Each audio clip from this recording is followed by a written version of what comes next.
Hello, everybody, and welcome to Weekly Manga Recap.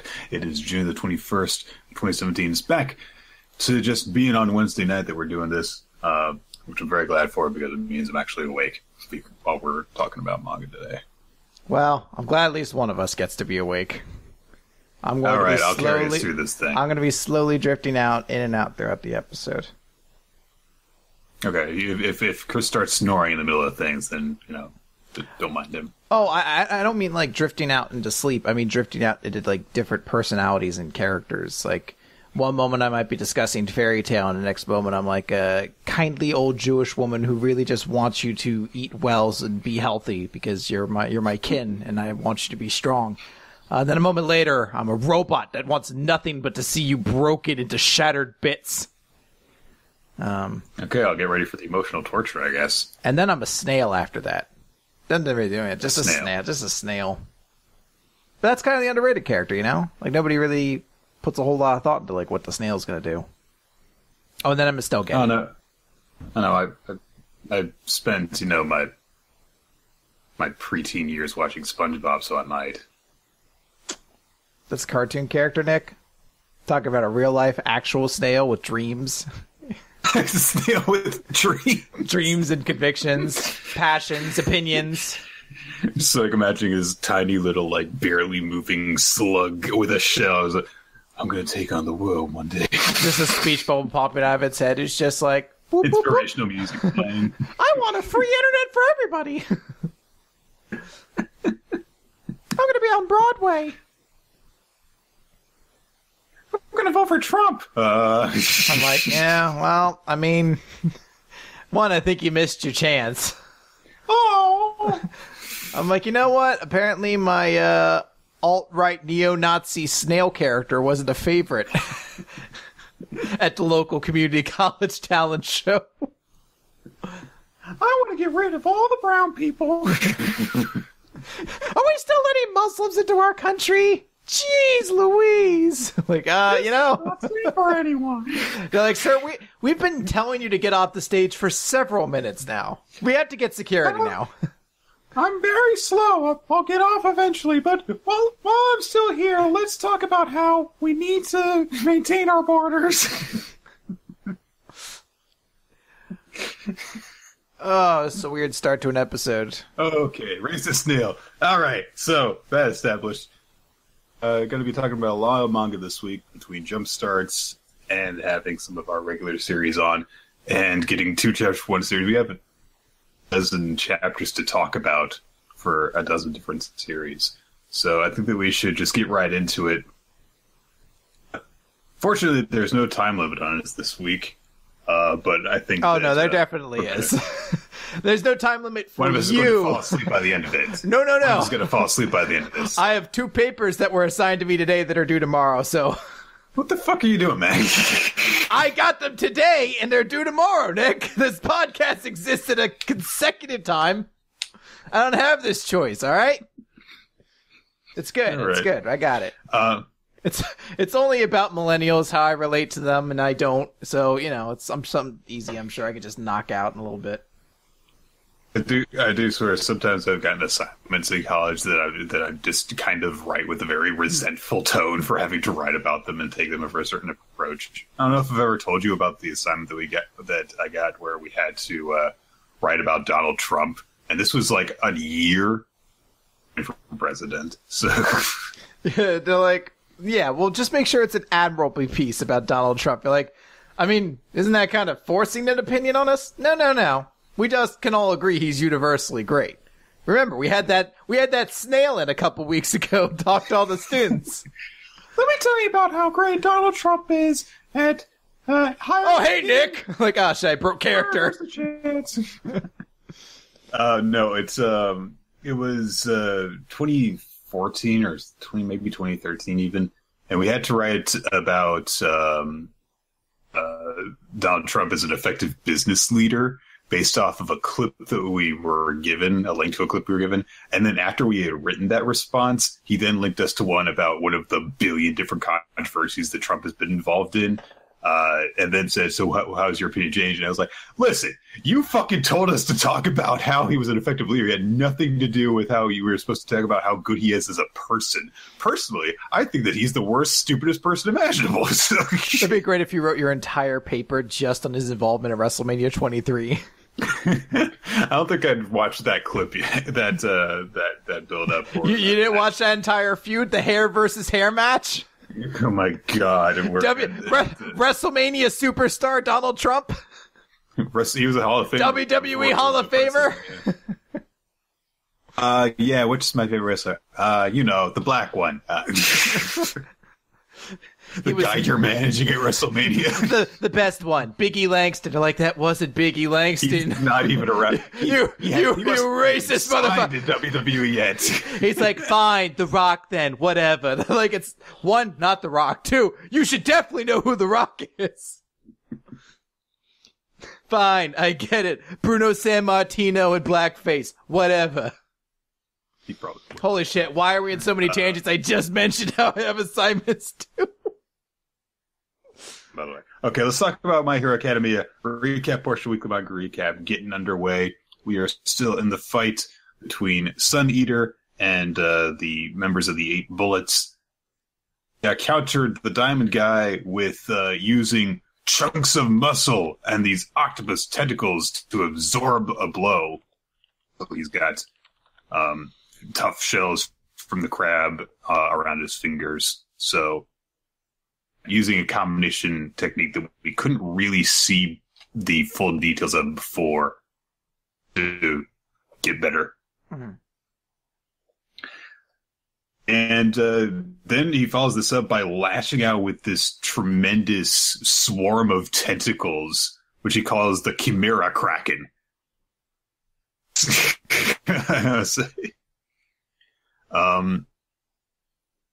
This is, he does a quick mention of, hey, I've been pushing the limits of my quirk at the academy for 2.5 years now. I can use different parts of different things that I eat together. And he really starts to wreck shop with his swarm of tentacles. But Tabe, eating one of the bullets, finally wakes up. A tentacle is off of Sun Eater's arm, which is scary as fuck. Yeah, this is a pretty vicious chapter in that it's like, hey, look at all the super cool special ability. Like, look at what Sun Eater can do, and then we'll just watch him slowly get eaten throughout the chapter. And I guess the logic being that these are things he's like growing. So, because like when I first saw like the shot of whatever Chomp Dude or whatever his name is, like taking a bite out of his arm, I was like, holy shit, did Sun Eater just lose a huge portion of his arm? But I guess this is like extra conjured material, so like I'm sure it hurts, but it's not as though he just got dismembered or whatever. But it's still a pretty like visually brutal chapter to that regard. Mm-hmm. Yeah. So this is where we get the full introduction to the third member of the Bullet's power, which is that he's Mighty Muncher or whatever, Muncher Eater Lad or something. Mighty Matter Muncher Eater Lad or something like that. Fuck. The actual name correct, because I think the parody from Fairly Odd Parents just keeps flashing in my head. I think it's Muncher Eater Lad or something. It's just Matter Eater Lad. That's it, yeah. So... Sorry, if you type Matter Eater Lad, the first image is just so great. It's just a dude whose mouth's open and is talking, but like a beam of light is shooting out of it. He's like, you forget, all energy is nothing more than converted matter. All right. So they almost literally start taking Sun Eater apart. The protective face mask that he's got on has been swiped off by the pilfering ability. He gets smashed in the face by the Diamond Guy. So everything that he summons up in order to help himself either gets eaten off or swiped off, and then just comes in and punches him right in the goddamn face. Ow! How is he not dead? Because he's got a superhero endurance, like all superheroes in the series, I assume do. So, he this, which is, oh, my octopus tentacles have a neurotoxin in the saliva, and it's in the tentacles, so you're eating it, and then you're going to be paralyzed. But he's going to bite it. The swiper grabs it and he says, okay, so the elements of my quirk are I can't steal things when they're too big, but since these are just the leftovers from what he hasn't eaten yet, I can take those away. He just gets them before Tabe gets poisoned, basically. So things are getting really bad for Sun Eater, but he says while he's pinned against the wall, oh, well, hey, even if you guys beat me, then you're still going to be arrested. And the leader says, so what? When they don't match society, a lover beset with a crushing debt, not even allowed to die, he survived sucking down water from the gutter, and another became a simple tool for some money grubber. And when that pig figured out my fake jibs were worthless, we were deemed just as worthless and beaten to hell and back. He came to us and gave us purpose and stuff. So this is revisiting a little note that you saw kind of in the last chapter. There's a little bit more detail in this one. So what did you think about this?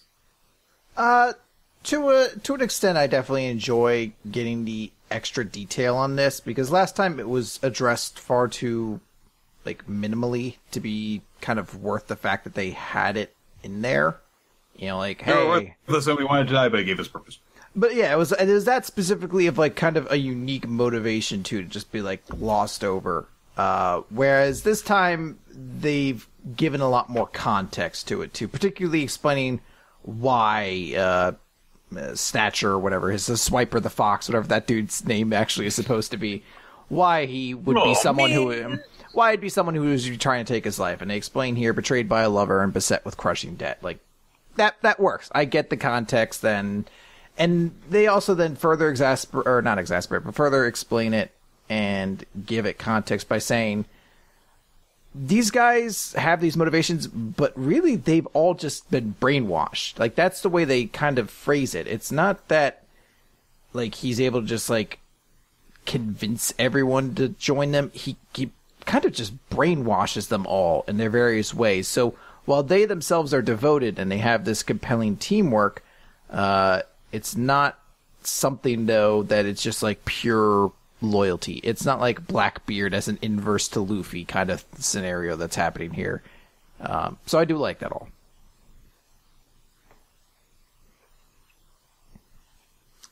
So observes, he remembers something that, we might be trash, but trash can form solid bonds. And so as the diamond guy goes to finish him off, he manages to reach down with his chicken legs and down to the ground and flick a bit of, I guess it's diamond rubble, but he flicks a small rock and it hits the Snatcher in the face. And he's like, okay, I've got to tear their armor apart. Only works on objects he can see, and that's why the police wouldn't draw their guns on him. But now that his eyes are off of me, as the attack goes for him, he smashes back through the crystals because, or he managed to actually eat some of them when he was being punched in the face. Yeah, I do like that. So he now manages to get his leg up, and the chicken leg now has gems coming out of it, and he snatches the guy, his entire upper body in it. And then when Tabe goes into trying to attack him, he lashes out and just leg, and then his leg is made from the squid tentacles, and it's reinforced with diamond, and he just pins all three of them up against the wall and smashes them into it. And as he's doing this, he says, I know all about solid bonds, and my friends don't use each other. Don't eat friends. Yes. So it looks like this is the end of the fight with Sun Eater and these three guys. Yeah, that seems to be the impression we're getting here. So we'll see where things go from here.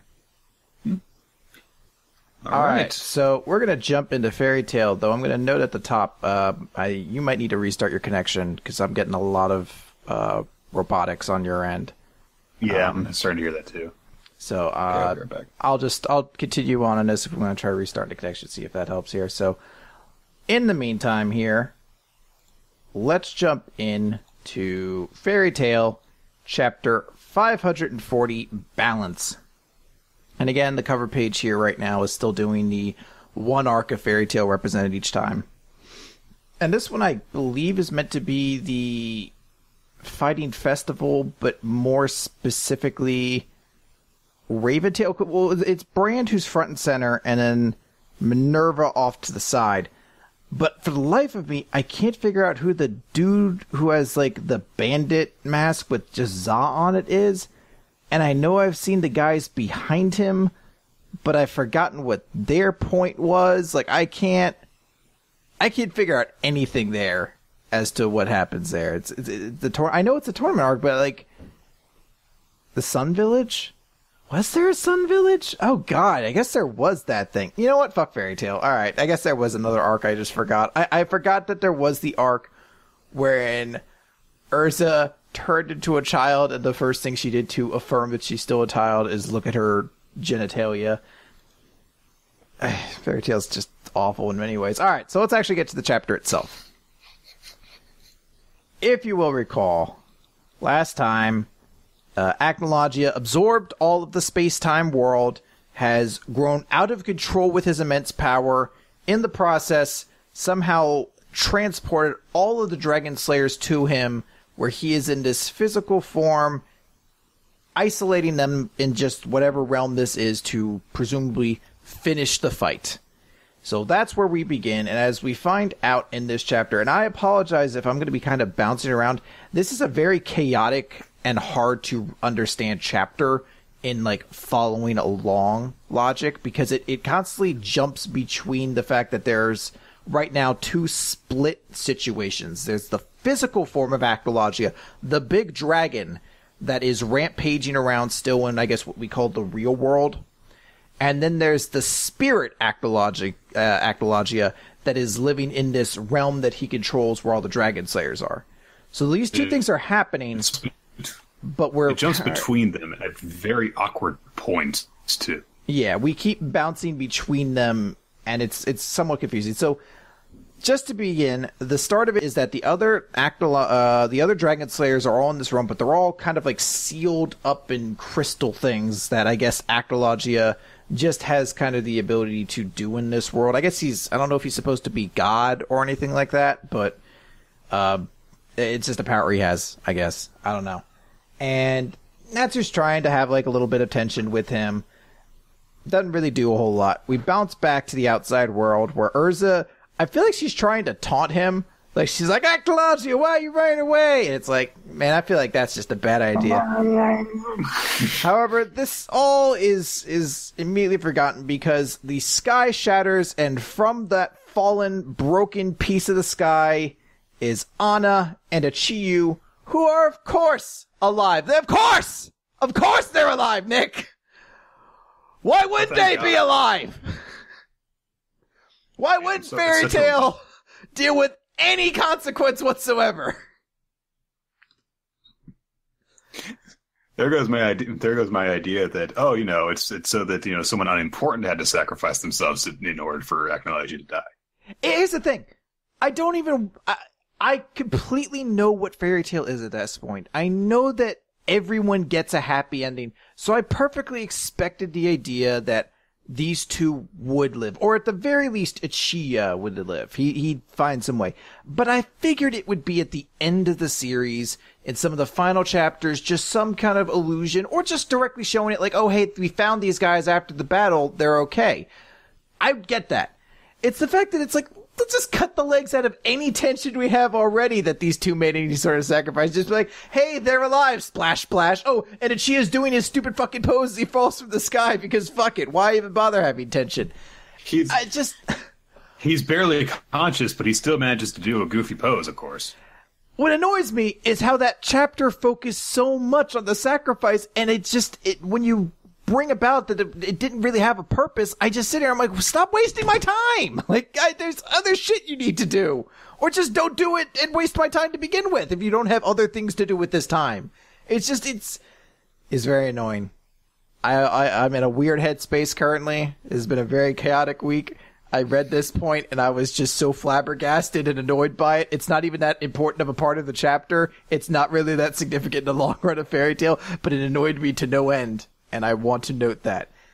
So, they're alive. They absolutely provide nothing to the situation except for Anna to explain kind of what's happening, because she just knows it. I guess she's the supermaster of all vague end of the series Deus Ex Machina logic. That's actually her magic is Deus Ex Machina magic, I assume. So she's figured out what happened. Mavis isn't there anymore, so you have to have someone who's there to provide all the exposition. Yeah, her clothes will fall off too in time, because that's just kind of how that. Yeah, she'll gradually shrink. She'll gradually shrink into a barefoot lowly. Yeah, but her clothes will be illusionary, so it's still kind of hot. She notes though that look, in this world, the Dragon Slayers over there, they're the only ones who could do this. They're the only ones who can get involved, so it needs to be them. We need to, have faith that they will be able to win. So Urza's like, all right, well, fucking, gird your loins, everybody. We're going after the physical Actologia. I think Mess just shows up at this point, conveniently. He's just like, poop, and Urza's like, what a perfect time for a teleporter. We need one right now. And they do it. They teleport over to fucking Magnolia. The most underwhelming reunion occurs between Urza and Makarov, where she's just like, oh, hey, you're alive. And he's like, Master! My bad!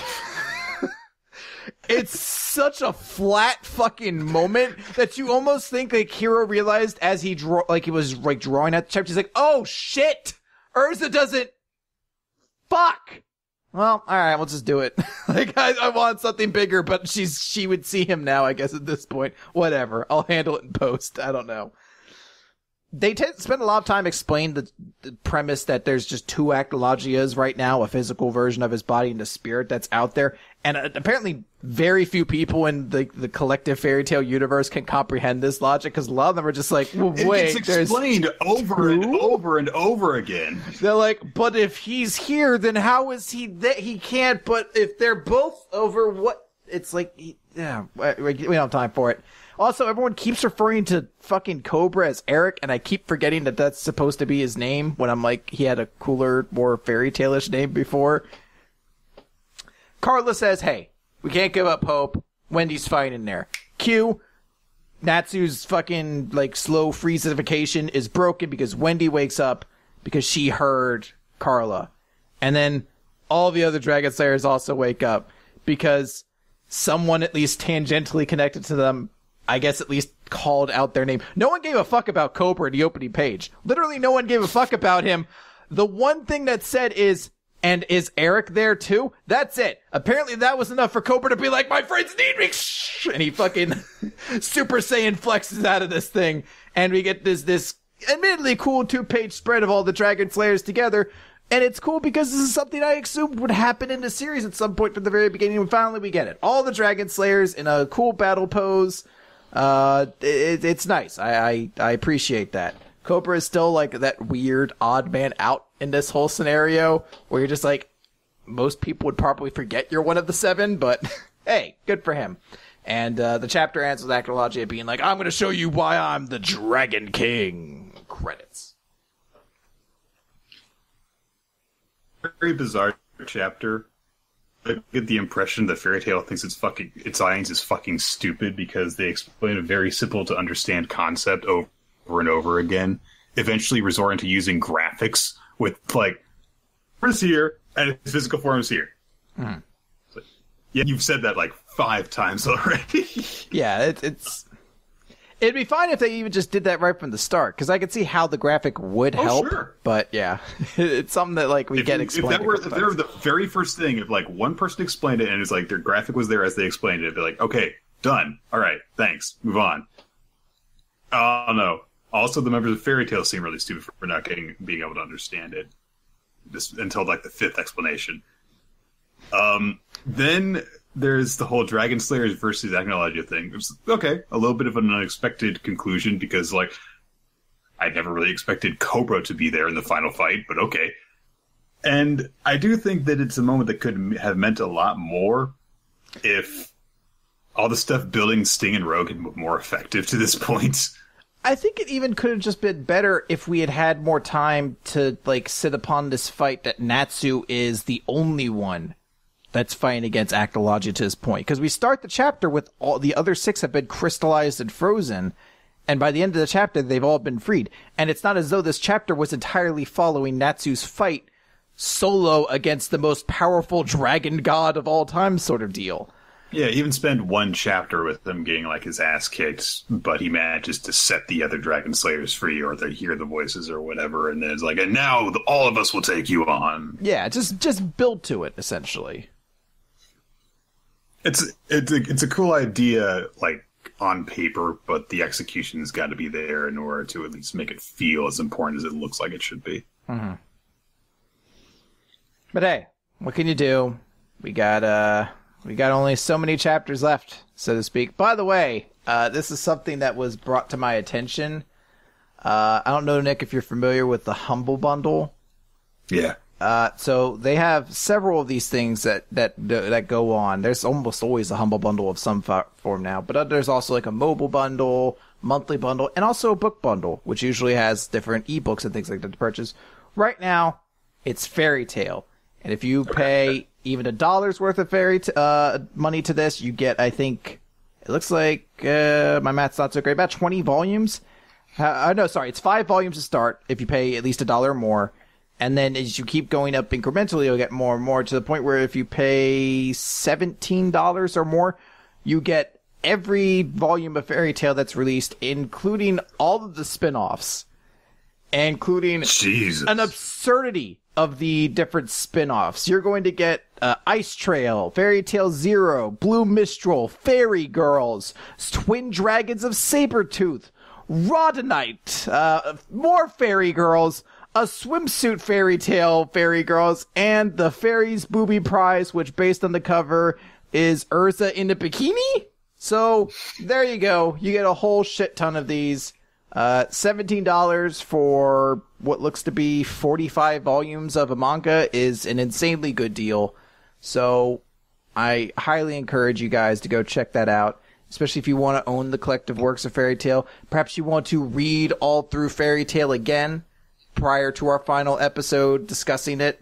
This would be a good way to do it because you were supporting legal distribution of manga, and that is a deal you can't beat, even if it's Fairy Tail.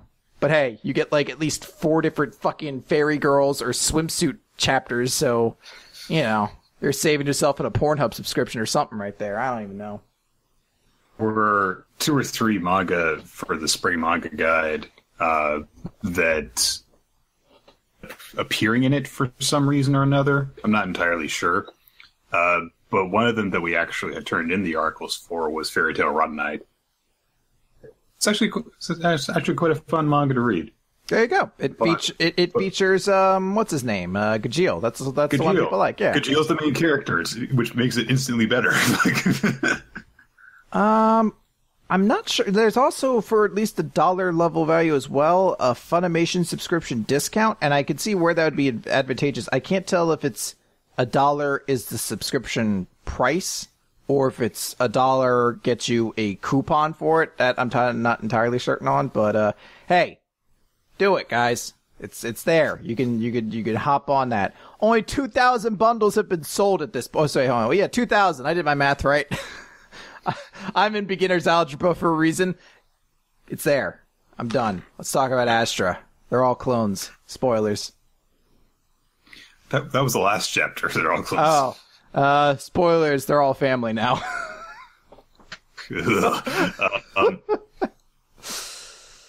Last time we just got the explanation that all of the kids in the crew of the Astra are clones of parents. Including Funi and Kitari, who Funi was essentially the backup clone. And so we get part of the chapter focusing on their parents this week, And the last time that their parents showed up in a big group, it was mostly to kind of express generic, oh, we're worried about our children kind of things. This time, it's basically just like, well, how are our clones doing? It's a pretty fucked up chapter, because it's just them kind of very bluntly talking about, like, so basically the meat husks that are going to be our organ fucking clawing devices, well, we got rid of them successfully, correct? Like, they can't possibly return. Like, it's hearing them all talk about how, like, none of them love their children. They're all just different ways for them to essentially express themselves narcissistically and gather organs from them in different ways. Luca's father brings up how, like, Luca is essentially a dream of his because it was a way to find a being that transcended gender. And, like, everyone else just dismisses as, like, weird old artist. And you're like, man, this is some really fucked up shit with these people. Like, holy shit. Well, because they're talking about their kids basically as objects. But you kind of come to understand also that they very deliberately tried to make it so that they didn't get emotionally attached to their children in one way or another. So, for example, Kitri and Funi's mother had them essentially be raised by her servants. Luca's original put him up for adoption so that he wouldn't grow attached to him, and stuff like that. And basically, the law was getting changed so that it would be completely illegal to, clone people. So they're like, we better cover our tracks. And that was why they sent them into space to die in the cold vacuum. Yeah. It's pretty harsh. Now, there's one thing. Okay, never mind. I just read it and realized my point. So, continue. Well, and they also, as one of them explains, like, we kind of acquired the means to abandon them just by a complete, certain happenstance, which was they just found the portal randomly out there. We sent out the beacon and we got a signal from over 5,000 light years away, because that's how space works. But they've kept this whole thing secret. And you could argue that the signal came back through the portal somehow? I guess. I'm not a science guy, Nick. I don't know how temporal portals work. Well, the way that it works is that 5,000 light years away means that it takes 5,000 years for light to travel that distance. So if a beacon drone was sent through the portal, it sent a signal back to Earth, then it would take 5,000 years to get that signal. And immediately, unless there is some sort of super advanced technology that they have, to have not traveled across the full distance in order to. So maybe it signaled back through the portal with its location. I know that they've... because if the kids are 5,000 light years away, that means they've got faster than light travel. I don't know. Now, where do parsecs fit into this?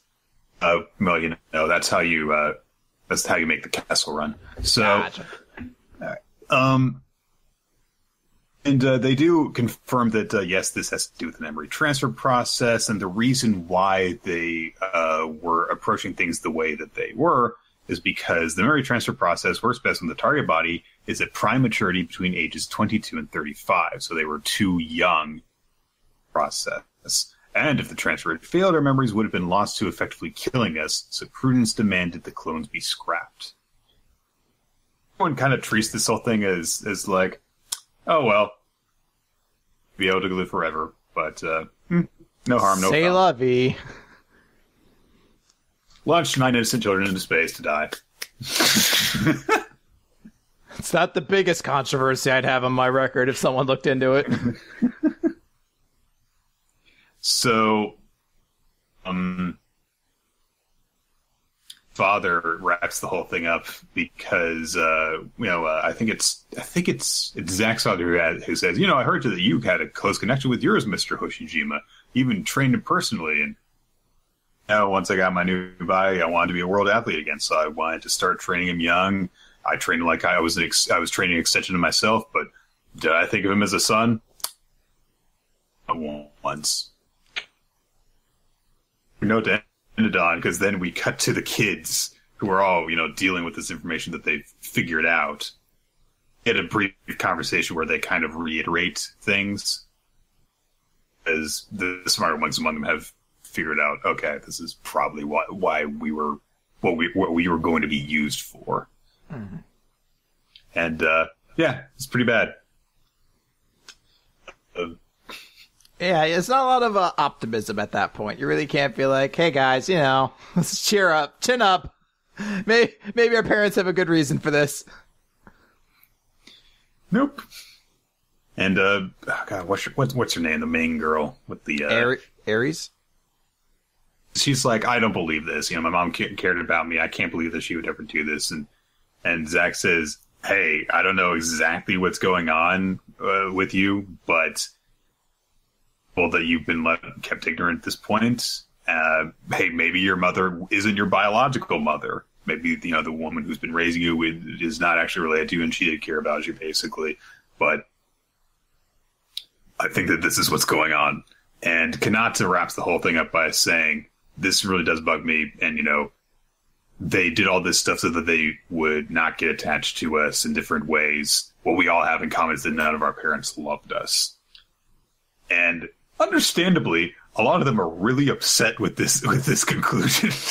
We just get a couple of pages dedicated to children crying, which is so funny. So funny. Kitari throws a fit while she's crying, and she says, I never really liked my mother, but hey, there's unconditional love. I did love her, and crying, Luca's crying, Funi's crying, Aries is crying. The thing that really got me was that Zach is bending over to try and comfort her, and even he's crying. And Zach is shedding tears about this. He's shedding man tears because he just got one beating up right there. He's like, no, I won't let it fall. I won't let it fall. But yeah, like me when I was watching Toy Story 3. I didn't cry like a blubbering child. I'm like, Lotso, why? They brought you into their fold. They made you one of theirs. Where's your auntie now? Lotso, no! The only ones not crying are Chars, Ulgar. Well, he's too tough. It's like, I'm a Shudan protagonist! Yeah. As you know what? I say we're a family, so we don't have parents. So what? We're disordered Wizard Scar clones. Who cares? We were all born under the same star. We've all faced death together. It's this family. So let's all go home together and give them the shock of their lives. They can't know that we're alive and coming back. If we can make it back, our originals will be arrested, and the government will register as clones as ourselves. Yeah, let's do this shit! Hoorah! Yeah, well, here's the thing. This is a pretty crazy twist that gives this series a whole new form of context. We're already kind of in this weird place where we're like, so they're on the last planet, are they just gonna go home and that's the end of it? But oh, okay, here's more context to the series. Isn't quite over yet. But even kind of beyond that, there's just a lot of unique parts. As I said, a lot of different characters and how they kind of react to it. It's one of those things I always looked into a lot when there'd be big group moments in One Piece, like the scene of the Going Merry. I always liked kind of analyzing to what extent the different Straw Hats got emotional, because it told you a lot about that. And this is the same kind of thing. You can see a lot based on how the different characters here are reacting to this news. How, a lot of them are crying, but Olgar, he tries to pretend he doesn't, and Char seems to just have this very strong mental fortitude that doesn't get to that point. Well, Char's kind of already hated his family, so... yeah, there's that as well, too. But it's also kind of interesting is we don't have... I think Petra is her name, but I feel like that's not right. The newcomer on the ship. She's not there, I don't think. She hasn't been involved at all for any of this, so I'm kind of wondering what happens there. Again, I'm still hoping she doesn't just end up being a disposable character, but she definitely feels less significant in the grand scheme of things after all this has come out, because it's oh hey, look at you fancy fucking normie with your non-clone making parents. I'm actually quite glad that you have to be involved with the crew because she kind of shouldn't, if you know what I mean. Mm-hmm. She hasn't had the same bond with these kids, and she's very much the outsider in the group, but I feel like she should stay that way, at least for now. You know, this kind of important revelation, they're not at the point where it feels like, of course you can be here for that. But also, I think that she's coming to kind of provide a diversion. Remember, there's that information that she's, trying not to tell the kids about yet. And more than just, going back home in order to shove it in our parents' faces, there is still something else going on that we don't know about yet. Yeah, they still haven't figured out everything that's going on here, so there is that to kind of work through as well. Mm-hmm. Okay. With that said, let's go on to Food Wars. Shokugeki no Soma. Last time we got established what the second round was going to be. The Resistance versus the zombie regime. I forget what it's called. Central. That was it. So this is a chapter that understandably focuses primarily on Kuga and Tsukasa, as they are going to be facing off. We get a good amount of backstory. It kind of starts off with almost like Kuga's narrating. It's kind of weird because it shows him, in a with one that with a sign next to him that says "Special Interview: The Real Teranori Kuga."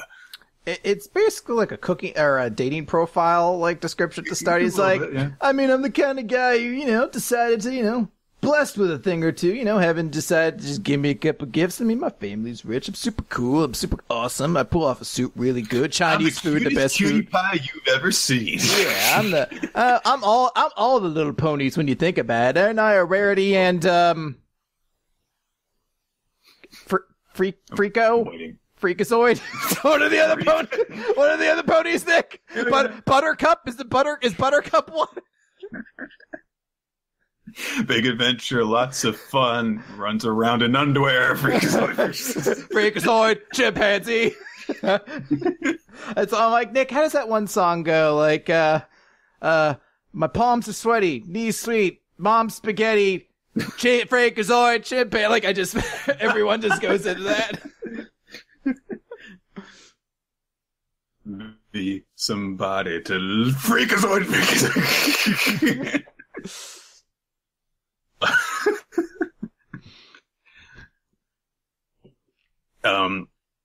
Essentially, he said, I was raised by a doting mommy, grew up into a big, handsome boy, all the girls went gaga for, wanted nothing, my life was long, leisurely stroll down the road to winning, That is, until that day.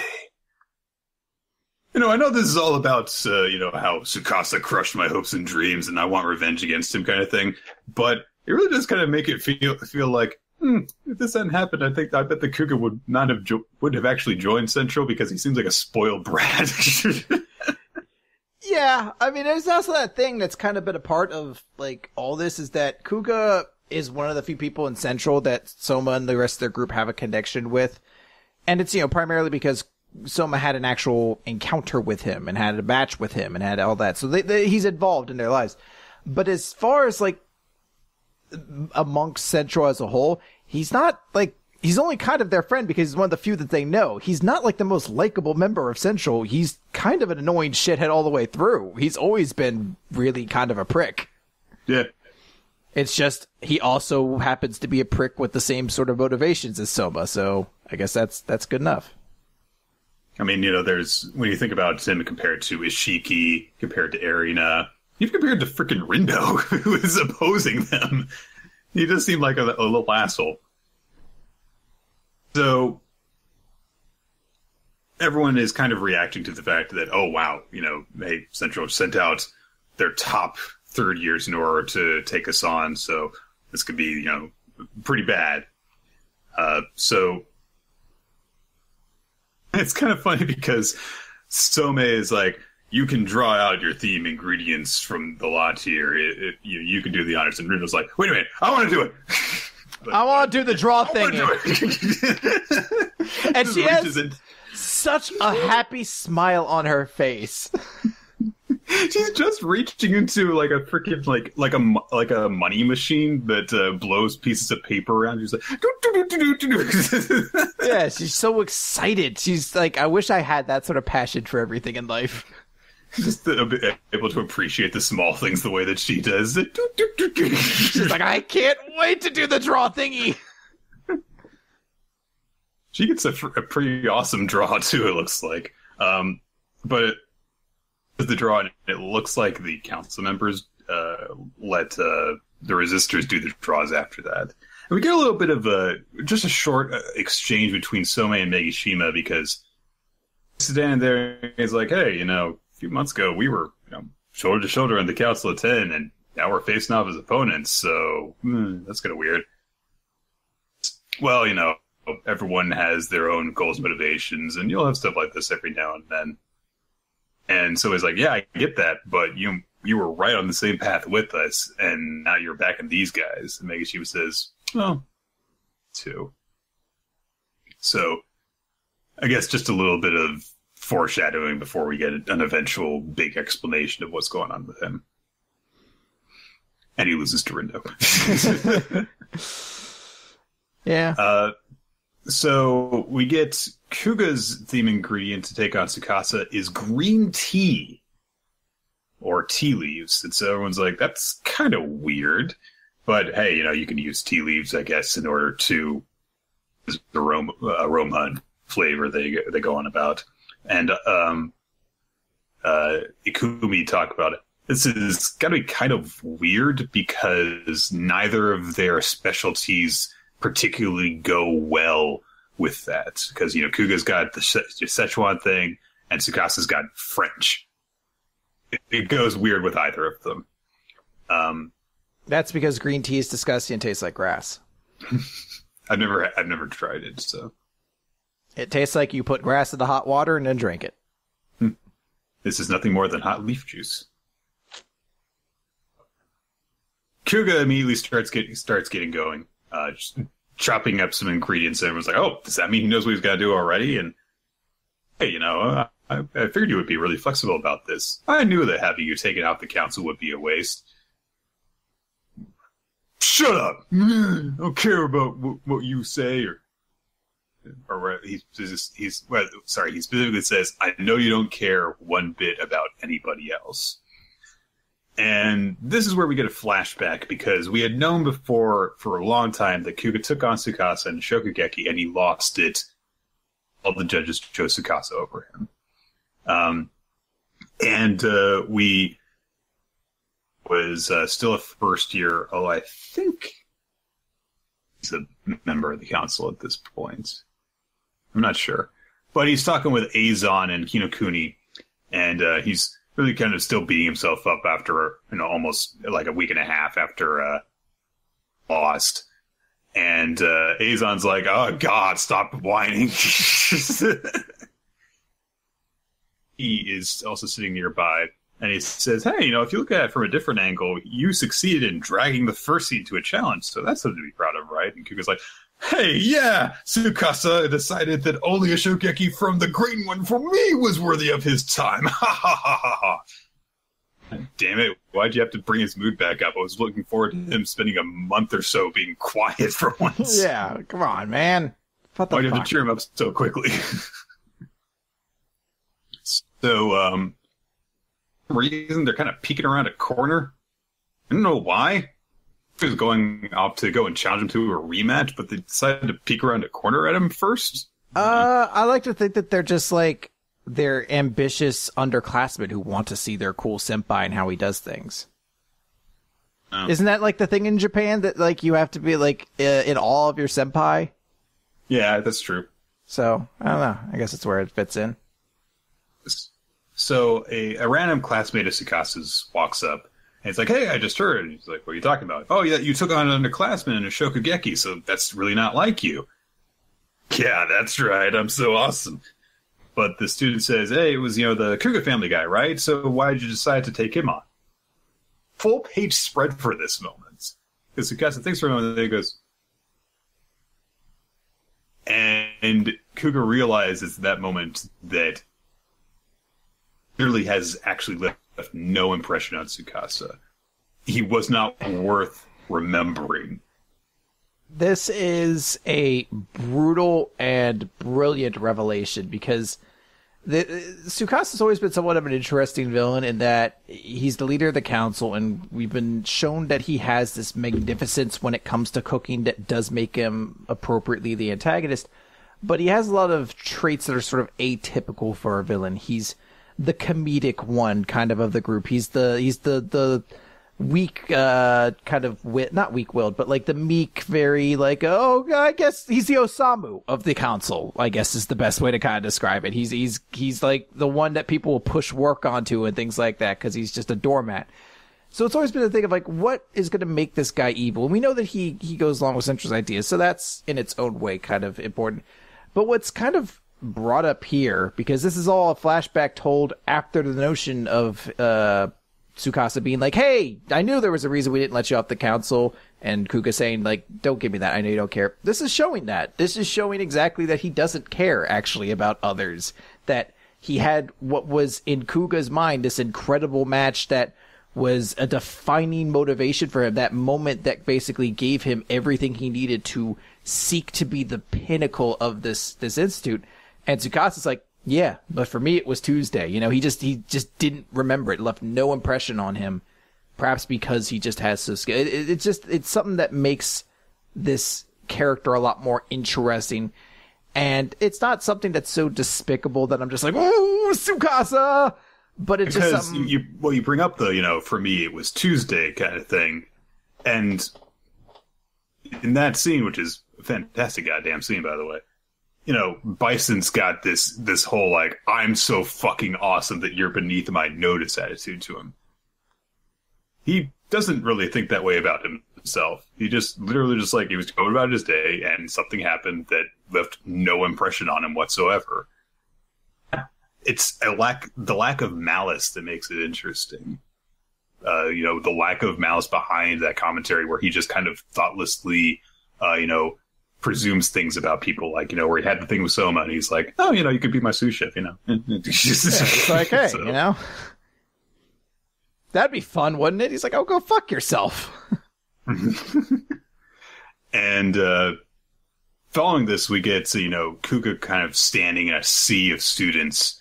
And he's like, hey, listen up, Suka-san. I'm not just high school student A.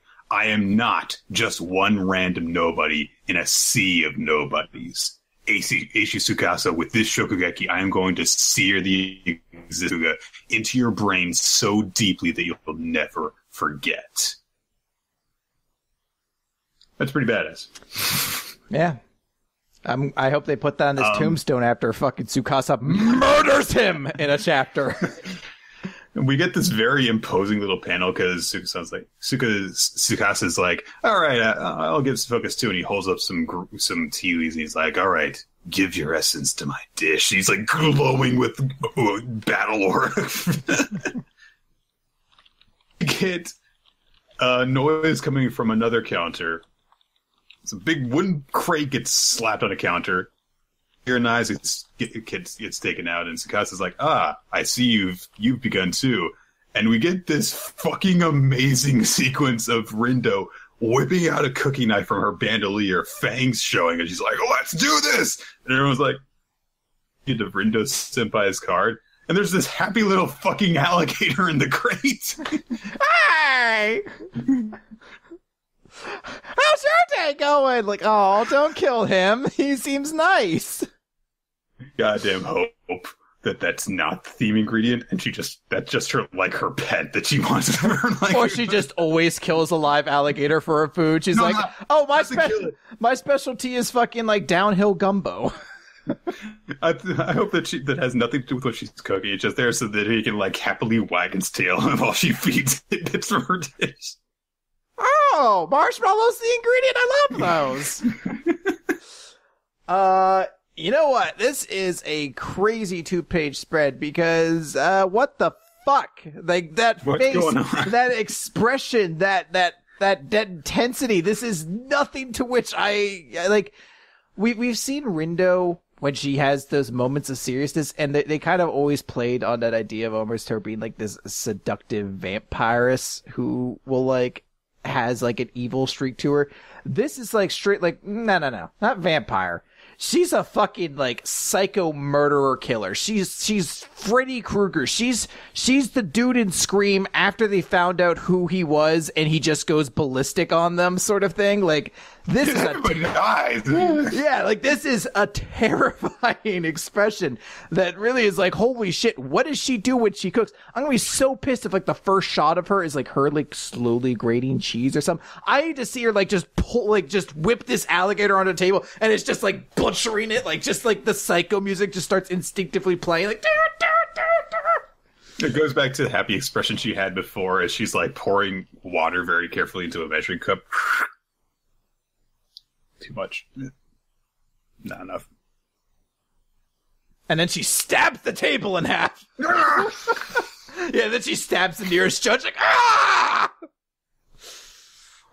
Wow, this is a weird chapter for Rindo. But hey, that was a pretty funny chapter. And I like that development for Tsukasa.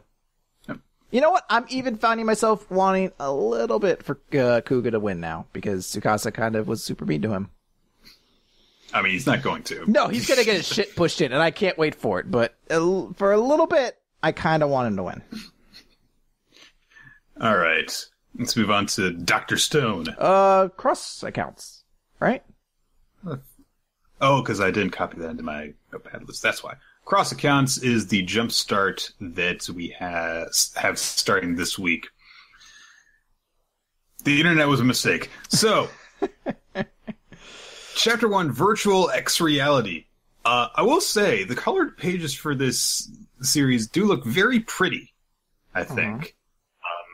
And in fact, they belie a premise that, I don't know. we already have a lot of series to get through. We're not even halfway through our recap. Pages long, so we have a long through it, yeah. So just to kind of abridge this, the topic of this is about this boy Daichi, who is considered by the women in his class to be not a threat. They call him Mr. Harmless. They'll get changed around him. They just don't care. He's not going to do anything. Whatever. It's like having your dog in the room while you get changed. It's like the dog doesn't care. He stumbles into the girls' room at one point, and they're like, "Oh, come on, man, this is the wrong room." And he's like, "No, you should be worried that I'm seeing you changing." Yeah, it's a big deal. But my concern is like, so wait, like 20 girls are all changing in the same room. None of them made sure the door is locked. Like, what happened here? But no, there's. We've got to get in from inside. Yeah, exactly. There's this whole thing, though, that he resents this. He doesn't like being considered Mr. Harmless. Don't they understand? And he hates that he's kind of being treated like this. He's strived to achieve this balance between being a popular kid and an otaku. He just wants to be in that normal frame. And by doing so, he's hidden his true identity as an otaku. We then are introduced to his, I don't know if she's I assume friend is the term they use, childhood friend. Childhood friend, but they've now, well, she still has a friendly relationship with him. He's just grown to dislike her because she's the one who sort of perpetuates that thing. Mm-hmm. And it just... Look at how harmless this guy is. I can hold him between my giant thighs and squash my huge boobs against his head, and he doesn't even care. Yeah, that's exactly what happens, and he, like, runs away. At which point we reveal he's like, even though I run away, I'm not powerless, you know, because maybe I'm lonely at school, but on the internet, and he, like, fucking flips open an app on his phone, and it's like a fucking, like, orchestra thing as he's playing. He's, like, typing fucking tweets out. We find out... I'll take a potato chip and eat it! Yeah, it's on that line. He is an alternate account on this, Donkey Ear, I think it's called. Yeah, Donkey Ears is, like, their Twitter, I guess. I don't know why the fuck they went with that name, but okay. Maybe in Japanese, like, Donkey Ears has some sort of sound that fits to I don't know, whatever. There he goes by Mr. Harmful. And he Which is so stupid. Which is very fitting, I feel like, for like a fucking 14-year-old who's just using it to shit out all of his angst. He essentially has this account that he uses to shit post all of his classmates, because this is where he lets out all of his true feelings, where he talks about like, yeah, you know, I'm so happy I'm born an otaku. You guys can talk about all the things you want as popular kids, but at the end of the day, you're still going to be a big body of bones the same way I am. So ha ha ha ha. And I guess his shitty teenage angst trolling, not even trolling, because he's not commenting. He's not trolling at anyone. people. He's just making open comments. Yeah, he just makes them, and it's somehow attracted like-minded people to the point where he has over 3,000 followers, Nick. Over 3,000 followers. He's a big deal. I have over 3,000 followers. I don't feel like I have anything, but, you know. I'm glad that they didn't go, like, higher. Like, can you imagine, like, you know, just this random loser, like, being like, I'm an otaku, but all you guys are gonna die, and we're gonna go to hell anyway. If some, you know, wangsty bullshit crap like that, you know, oh, look at how deep and insightful I, a 14-year-old, am about the true ways of the world, man. You know, everyone just, like, is so fake. Person in the world, everyone's just so fake. And you know what, girls? You shouldn't wear makeup, you know, because I know how beautiful you are on the inside. Only I would appreciate that, you know. And can you imagine if, like, this were, like, a guy who had millions of followers or something like that? Yeah, if they put the idea. There'll be people who were just, like, hate following him. It's like, oh, look what this fucking loser had to say. And this is actually very important, because this kind of, like, again, we're trying to bridge this thing. This is what the series is ultimately about. It's this guy who has this this alternate account that's this shit posting account of his, and he gets a comment from a direct message from a user who goes by Mr. Poophead, and this person basically creates a friendship with Daichi. They find that they relate to one another on everything, to the point where this guy even comes out to Mr. Poophead about the fact that this isn't his real account, starts talking to him openly about the Mr. Harmless nickname he has and everything else like that. And there's this kind of weird attitude that kind of pops in. There's a part that's not, like, strange. It's just like, yeah, this, I guess, is kind of what would be like otakus talking to one another, where they're like, so who's your crush? And they're like, it's not a fake character, is it? Like, no, but it's someone who I only saw on the television screen once. You're like, okay, I get that. You know, like, your first crush you have as a kid is, like, somebody on television, that sort of thing. And they specifically mentioned it's this actress, Nanoka Satsuki. And at that moment, because you already saw her on the cover page, you're like, all right, so we've seen the other girl on the cover page. I see Daichi. The only other relevant character right now is this fucking Mr. Poophead person. So there's like a 98% chance she's Mr. Poophead for some reason. Absolutely, yeah. I mean, it's a twist you see coming from, you know, a mile away. But the thing is that this whole premise, this I don't know if it's supposed to be a harem or whatever it becomes, is predicated on this notion. It looks like it might be a love triangle between the celebrity girl, Mr. Poophead, and the childhood friend. It's all predicated on this notion, though, of social media. Like, that's their like twist or catch, or, you know, gimmick, rather. There's a moment when Daichi sees a couple of the otakus from his class going into the girls' locker room, so he follows in and sees that they're essentially they're taking pictures of his friend against her permission, and then blackmailing her with them to give them more, essentially. It's a horrible thing, and he gets together the conviction after recalling what Mr. Poophead encouraged him to do. It's not actually what Mr. Poophead was telling him to do, but he uses his motivation. You know, chases them away, and with a fire extinguisher. Yeah, and because of it, kind of like has this moment of heroism, and that kind of is what we close the chapter on. Not completely, but like this is what's meant to be like, hey, he's our lead, guys. He's a guy who will stand up for his friends. He will overcome being a nervous little shithead, everything else like that. The later consequences are described, how the three people who did this were, like, left the school, And we're given this like little explanation. It's like, even after those 3 transferred, the cyberbullying didn't stop. They had to carry the punishment for their sins they had committed forever. And presumably this is the last we're ever going to hear of them. They're just the disposable Chapter 1 bullies, which at this point I feel like those guys need to get a union together because they are getting no credit at this point. They are just disposable.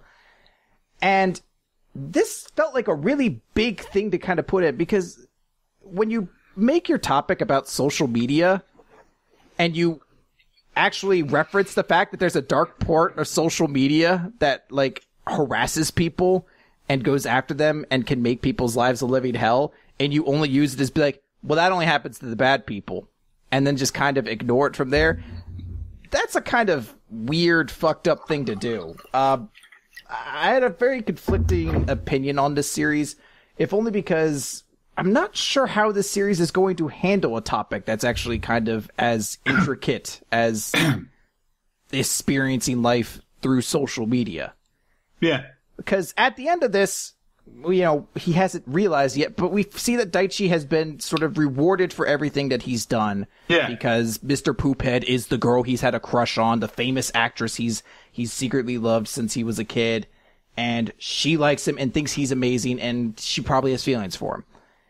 And you're like, oh, but that was all predicated on, hey, this guy had an account in which he used to shitpost people at his school all the time. Yeah, but isn't it great how, you know, he goes online and he just, you know, like, says a bunch of nasty things about people.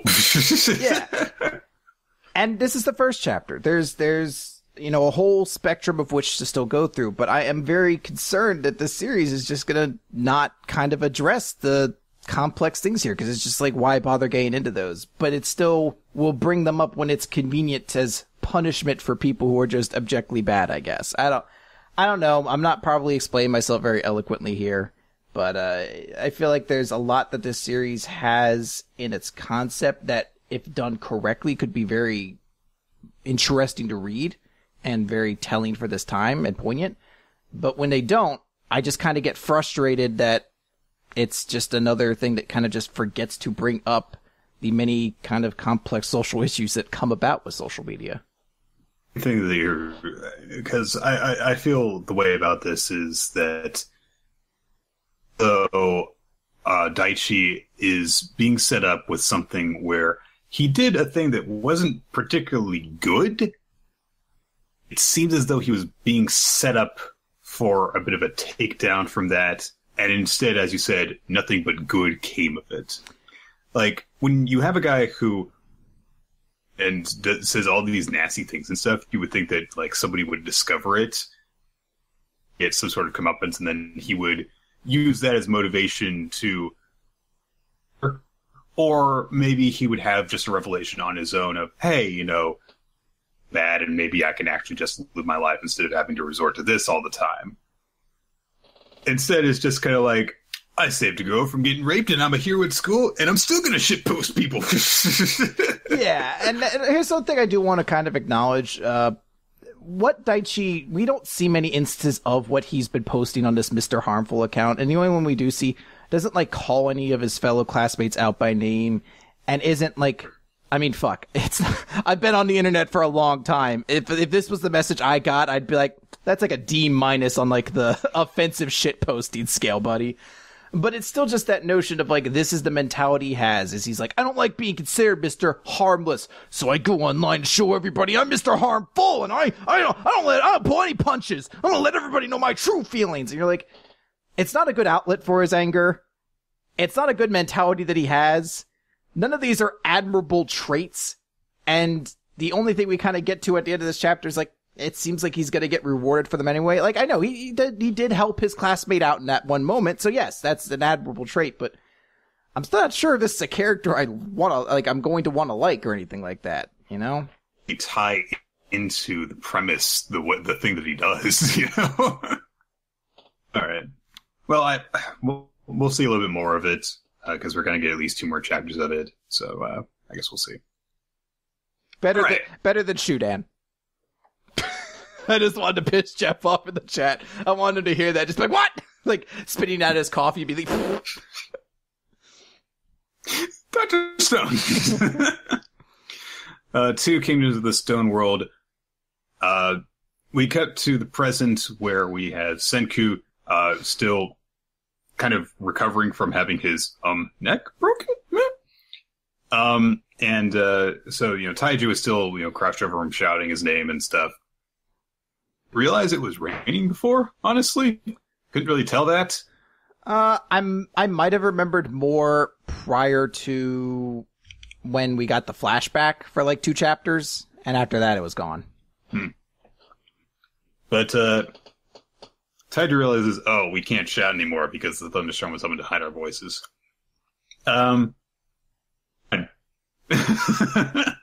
He makes a good point. So, this big page of him recovering, he's holding up the remains of the miracle fluid, and he's like, you noticed that my neck was like that despite only having a crappy hint to help you, so 10 billion points to the both of you, yeah. Hug, and he's immediately like, stop trying to kill me! So, rather sudden moment of inspiration from Yuzuriha as she undoes the knapsack that they have and unfurls it and is like, hey, look at the pattern on this leather. It kind of looks like a rocket ship. So, a science-themed flag like this is perfect for you, Senku. And Senku's like, not at all, but okay. I thought, yes, it does. For some reason, I thought she designed it. I guess I was just misreading what happened there. She just unfurled it and was like, this looks a lot like a rocket ship, coincidentally. I mean, it doesn't look exactly like a pattern that could occur naturally, but at the same time, it looks too, like, I think for her to have designed it. I don't know if brace for Senku, which is quite rudimentary. Like it's just this long ass branch that goes all the way from his neck to the ground. She ties the cloth around it to his neck, and she's like, "There, we'll have this brace for you." And he's like, "I don't really need that." Anyway, hey, it's exactly like you said when you were making the soap with this miracle fluid. It's it's a doctor that can save lives. It's Dr. Stone. Senku has this kind of moment of revelation, the petrification thing. There is an oddly beneficial scientific to the fluid. The fact that he was injured and then when it was restored, he was okay. So he has to think to himself, hey, thing actually like an attack to begin with. Could it possibly be that this was meant to help us, essentially? That would be actually a really interesting twist if that's what this turns out being. Like, it was a way to, like, hey, a crisis was going to occur, so I froze you all to stone so you'd be safe. Yeah. So, Yuzuriha, now that that's happened, she's like, hey, maybe we could piece together these broken statues and we could still save them. And Senku's like, nah, I tried all sorts of experiments like that. The pieces still just revert to dead tissue. But, if the healing factor is so strong, then why are you just going to... And he comes up with a plan, which he, for some reason, he does say that. Sorry. He whispers to Yuzuriha what the plan is, and she gets really freaked out by it. And she's like, that's really insane. So Taiju's like, what's the big secret? You should tell me. And Yuzuri's like, well, we were thinking that we should go back to Tsukasa. And Taiju's like, oh, okay, back to Tsukasa. What? Oh yeah, let's go back and hang out with Tsukasa. That makes sense at all. And he starts shaking her. Like, what are you talking about?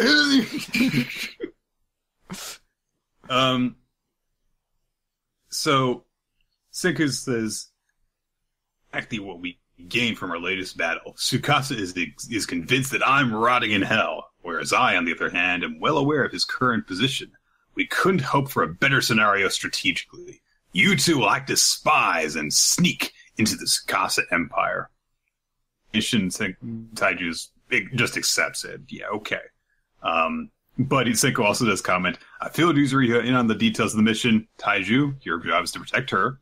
The less that blockhead of yours knows, the stronger an asset you are. And he's like, yeah, you're right. You're right. I'm a big dummy. Thanks, guy. I'll do my best, boss.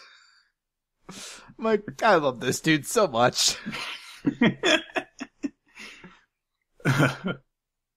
Senku kind of reiterates what Tsukasa's plan is, and he says, in order to bring down Tsukasa Empire and stop his petrification via mass slaughter, I need a rebel army that'll fight back with science. And we get this imagined scene of Tsukasa leading a tribe of spearmen against Taiju and Senku Company, and they're wearing robot suits. Oh, man. There's a Gundam. I don't know if you noticed. There's a goddamn Gundam in his army. There's an actual Gundam in the background, yeah. Yeah, I was like, what the fuck? It was amazing. If I'm the dude in fucking Tsukasa's army at that point, I'm like, why even give me an axe? What does it matter? Right. So, although Yuzuriha says, hey, what are you actually going to do alone? Because, hey, Tsukasa controls the supply of nitric acid. And Taiju's like, yeah, and we can't make any more gunpowder. So, provide people to fight with us. And Senku says, that is true. Find whoever sent up those smoke signals and make some allies of our own. This is where we're at. In order to achieve their goals, they're going to actually be going different paths for now. Taiju and Yuzuriha going off to join Tsukasa, and Senku going off on his own. But they part ways and are going on different sides of the valley. But Taiju gets really emotional because he's like, yeah, it makes sense we won't see each other for a while. Weeks. Months. Maybe... Senku! And, but he realizes, if I shout, then he'll actually see. So he's like, fairy tale! He just holds his fist up in the air. And Senku's like, all right, you big idiot. He takes off the cloth and ties it to the big, wooden rod that, was being used as a neck brace, and he makeshift flag and holds it up into the sky to return the gesture. And Senku thinks to himself, we're gonna build it. Mark my words. A kingdom of science. So, weird kind of chapter because it goes between, it's a very, goes pretty quickly in this. We get Senku waking up, recovered, the brief scare we had for a couple of chapters. The establishment of the plan going forward, which immediately splits up this group. Yes. Pretty short period of time of them being together, honestly. It is unfortunate, but I think one thing that needs to kind of be appreciated or applauded is the fact that this does feel sacrificial and sad to see them split ways. Like the ending thing here of Taiju holding up his fist as a sign and Senku responding in kind. Like there's a cool shonen awesomeness to that does feel satisfying. And I actually have really appreciated that Yuzuriha feels like she's become a real part of this trio and has actually been treated with respect. Like she was given the important part of their side of the mission because Taiju's too big of an idiot. He's like, I can trust you. We see the kind of panel of Senku saying hey, I'm gonna gather up those allies we see, and the figure front and center is the silhouette that seems to be the same person we saw previously, the one who's wearing stone high heels for whatever reason. But and a miniskirt. Yeah. I mean, what's Yuzuriha really got on? I mean, a lot of these characters aren't wearing a lot. Look at that split. That split goes all the way up. Yeah. But I like this notion of it's what I kind of talked about. You get Senku building this super team kind of thing to thrive. I'm excited for that. And I'm really interested to see what they do with this strategy of going two different ways. Are we going to follow both of them? I assume we'd have to follow Senku because what would be the point in introducing us to 6 characters in a Gondor calls kind of moments if we don't know who they are? So I feel like we're going to have to go through him and see that. But at the same time, it'd be weird to not also go through and see what Taiju and Yuzuriha are up to. So I'm kind of interested to see what the split is with that and how long it is before they get back together. How long until the team's together again. I'm I really like what this chapter did. I like that Dr. Stone continues to be kind of exciting and unpredictable on things. And I do like that it also has its time to acknowledge like cheesy shonen coolness kind of. So I really like this chapter. Mm-hmm. So let's move over to Shudan, soccer manga that we've got going on. So this chapter is all about Akira and Soshi, our two leads, just getting to know each other. We established at the beginning, it's after they've had their practice soccer match, and Soshi's kind of upset because like he acknowledged Akira in the middle of it. He's like, guys, no, I didn't talk to a girl. Just forget about it, okay? Cooties, Soshi's mother shows up to pick him up from the practice. She's also there to pick up Akira because he lives next door to them. And she's like, and I always spoke to your mother, so I'll drive you home. So she's like, girl! Girl! So, invite her over for to have dinner. They established that Soshi's mother and Akira's mother have already gotten to know each other as well. And she's like, "Yeah, actually, I knew you when you were really little, but you don't remember." And Ray comes and says, "You want to feel that?"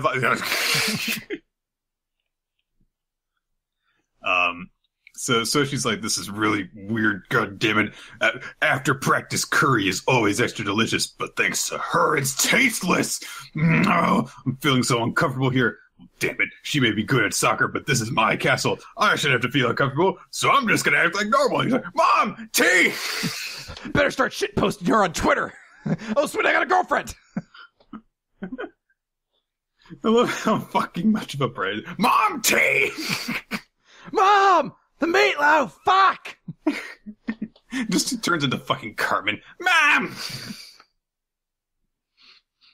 So, it's like, stop being a little brat in front of our guest. And, so Soshi's mother is like, "Oh, I'll take care of the dishes and stuff. You guys can, go play video games or something in Soshi's room." And so she's like, "Go away." He's like, "You won't let me play anything. All I have is GameCube. I love GameCube games. Oh, I don't have any the Smash games or anything like that. I just have the Star Fox games that weren't very good. I love the Star Fox games that weren't very good. God damn it! Stop liking things I like that are bad. Stop getting along with me. Stop being my fucking good friend." So, the rest of the chapter, and it does go on for a bit of a while, and I don't want to go hit on every single point, but it's essentially just them just chatting about various different things.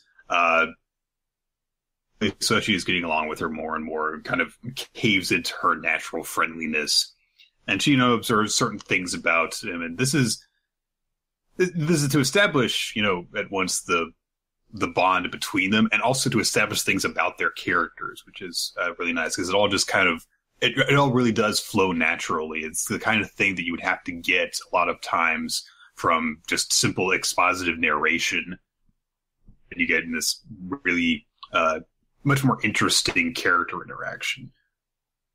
So very good stuff.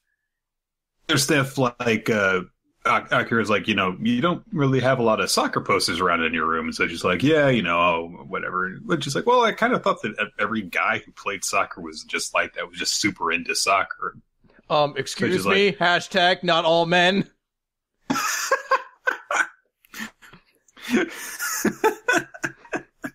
Just keeps on going back to shit posting on Twitter. Got a girl in my room, no big deal. Kind of annoying, actually.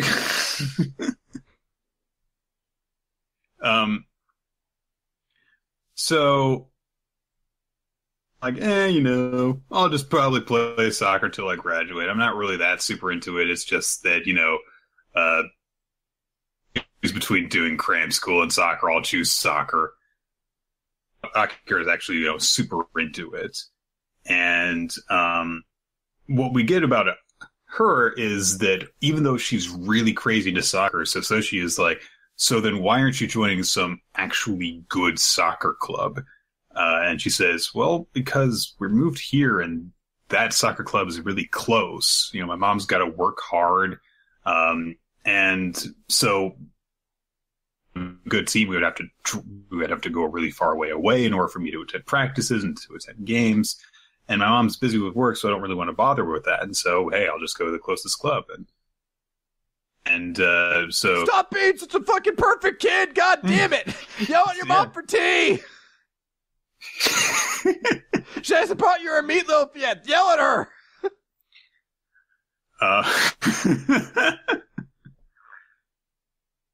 Some things, I don't know if this is really going to work out, though, because nobody on my team is super serious, but she is a very serious kind of person. She thinks things through on this stuff. But before he can even voice that, she says, I really feel lucky, though. You guys are great. You know, your team is pretty good. But no, we're not really. We don't even win matches. And Akira's like, hey, you know, you can start now. I like how you guys trust each other. You guys not much, but you have strengths that you are all actually aware of. And so she's like, well, I guess that, you know, Ariyoshi's good on defense, Shin scores a lot, Yasu's a good goalkeeper. Yeah, and you're fast. Yeah, I'm the fastest one on the team. Oh, and Yamato's got really strong kicks. Yeah! I guess not to say we are the most amazing thing ever. Yeah, I guess we are great. Yeah. And, you know, more time goes by. Montage of them interacting and getting along better and better, laughing together. Akira is just kind of like,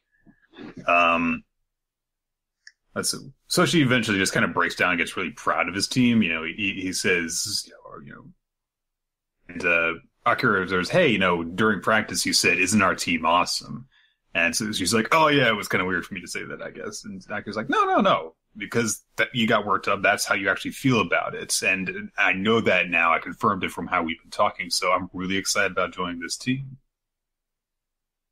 We're friends now, basically. Soshi's mom teases him as they're on the way out. If I were writing Shudan, she dies at the end of this chapter. Like, car accident and yet somehow also cancer at the same time. Like, I just make it tragic as shit. What was it? Was it Cross Game? I think the baseball one that was about that. The really inspirational girl who dies, and then we're gonna win the baseball game in her honor. Yeah, but see, I make it like a mystery series. Like after the car crash and cancer, she wrote the numbers on the ground, and everyone's like, "What does this mean? We have to go back to the island." Chris, that's how all your manga pitches end. I'm like, that's because that's how all of them should go. There you go. They've gotten along well, and it's kind of funny because, you know, they say goodbye to each other as she goes back home, and they're like, yeah, I'll see you at soccer next week. And so she's mom is like, hey, she's a nice girl, and she's cute. She's like, really? Yeah, whatever. So he's really enthusiastic now because of the conversation that they've had. And so he's like, Mom, I'm going to go kick the ball around outside. It's really dark out. No, it's okay. I'm really, you know, I'm really excited about this. So he starts kicking the ball around. He looks over at the yard, and of course Akira's next door, and she's running to her front yard. She's kicking the ball around too. You kept saying, I'm really, and I wanted to make a joke that I know you won't get, but there are people out in the chat room that have played it, so I was like, I want to just be like, I'm really feeling it! Like Xenoblade Chronicles, that if you played that game, it was essentially the victory quote of the main character, so he said that a billion fucking times. Yeah. And a very bad, like, well, not bad, because it was translated in England, but a very pronounced, like, Cockney kind of accent. I'm really feeling it. I'm really feeling it. He was so pumped about it. He was like, I'm really feeling it. Go on, get all of my accent out of this one. All right. He's like, I'm really feeling it. Pit, save the Queen. Bangers and mash. Oh, bloody heck. I do really like this series so far. It's favorite topic for sports manga, just because I'm not a very big soccer guy myself. But I do really think that this is endearing and kids get along with each other, and I like their interaction in this chapter. So I think the thing that I like about it is that it feels earnest. Like, this legitimately felt like two characters who were connecting with one another. Like, it all feels believable. It's kind of why I made the joke about, like, she needs to die at the end of this chapter, because it's almost like I'm just not used to this level of innocence in Shonen Jump. Like, I'm used to something being, like, a dramatic hook, because right now I'm just like, man, I guess I hope all these kids grow up and enjoy soccer as much as they do when they're six, or like, they're in sixth grade or whatever. Like, I don't know what to think, unfortunately. But I like it. It's very earnest in that way. It's presented a unique kind of concept we don't have. I know it's been brought up a lot too. It's nice to have a Shonen Jump sports series with like a female character being included in it like a player role, and it not being this weird thing. Like, it's being done in a well-told manner. Like, everything here is being executed well. I don't know. I need an alien invasion eventually. Something, guys. Like, I'm just like, everything's too good for these people. Everyone turns into stone. Yeah, I'm like, oh, holy shit, that dude was Taiju. I didn't get it. Oh my god, this is crazy. Oh shit, and there's a smoke monster too. Yes, this is perfect now. I love this series. It's so good. Here's a bottle as a metaphor. What? There's a very significant scene in Lost where they explain how the entire island works via a bottle half filled with liquor. It makes sense. All right. I'm sure it does. Okay. So that's before we get to We Never Learn, I just want to establish, because, everyone actually gets this, the series we're going to be talking about probably next week, I think, is for us, because it's basically a webcomic called Tomo-chan wa Ononoko, which is about a tough tomboy character who is trying to get her childhood friend, an actual woman, because she has a crush on him, and he just treats her like one of the guys. I've been reading a good amount of it, actually, even before naming it, and it's a series that should be pretty easy to talk about, I think. So okay. I do like Joshua V1 in the chat saying, spoiler, they get cancer and die. The last words are, is this dramatic enough, Chris? And I'm just sitting there, I'm like, I suppose. I'm doing like the Kermit the Frog, like sitting back with my tea. I'm like, it'll do. You're just like from chapters 1 through 199, you're like, that's amazing, and then it ends that way, and it's like, I'm just like, I mean, it didn't seem like she suffered that much. It'd be way more dramatic if she went pretty quiet quickly, Was it prolonged? I had to see her mom debate about whether or not to euthanize her own child after the coma. So, I mean, I guess they took the easy way out, but whatever. Oh man, dude. All right, so We Never Learned. Question 17. Youth is a genius's drive, vehicle, and X. So this is a very interesting chapter to me. It starts off in a typical harem manner where everyone's like, all the girls are like, look at our cool new school uniforms. Wow, Rizu, your boobs sure look big in those. And I was like, oh, it's going to be one of those chapters, isn't it? But then we get some in media res to kind of start things off, as we just notice a scene of Yuiga pedaling very quickly with Takamoto on his bike, talking about like, how many more minutes do we have? We'll get there no matter what. And you're like, I wonder what happened. So, yeah. We find out at the start of this, Yuiga eats bread crust because he's poor and his sister isn't around to actually make him lunches, and I fucking had my heart broken when I read that. I was like, oh, come on, dude. Look, I had imaginary Christmases as a kid, and still my family was never poor enough that I just ate bread crusts. It is pretty sad, honestly. That's a level, that's like when I heard people were just like, yeah, I remember having ketchup sandwiches as a kid. I'm just like, that's a level of poverty. Like, look, I eat banquet dinners usually like 4 or 5 nights a week. I know what poor is, but I don't know that level of poor. ridiculous mood whiplash going from scene to scene, because we start off with, oh man, Ogata, your tits in that summer uniform too. We gotta make it! Up to, wow, Yuiga's poor and he's going to starve. But what's nice is this all becomes a thing of Takamoto, who we know is kind of a lazy person. She's somebody who kind of, not lazy like in all manners, but when it doesn't relate to swimming, she's someone who like kind of slacks off. We see she's actually now waking up very early because she wants to put together a lunch for Yuiga, so he has a real one. And I like that it seems to be, it is her mom actually, who's like, what are you doing? And she's like, oh no, I just woke up with a lot of energy, thought I'd make this. And she just stares at her for a moment, and she's like, I hope he likes it. And she's like, what are you talking about, Mom? That's not for any pie. It's not for anything like that. What do you think I'm talking about? Shut up. It's kind of a cute, funny moment for her to have.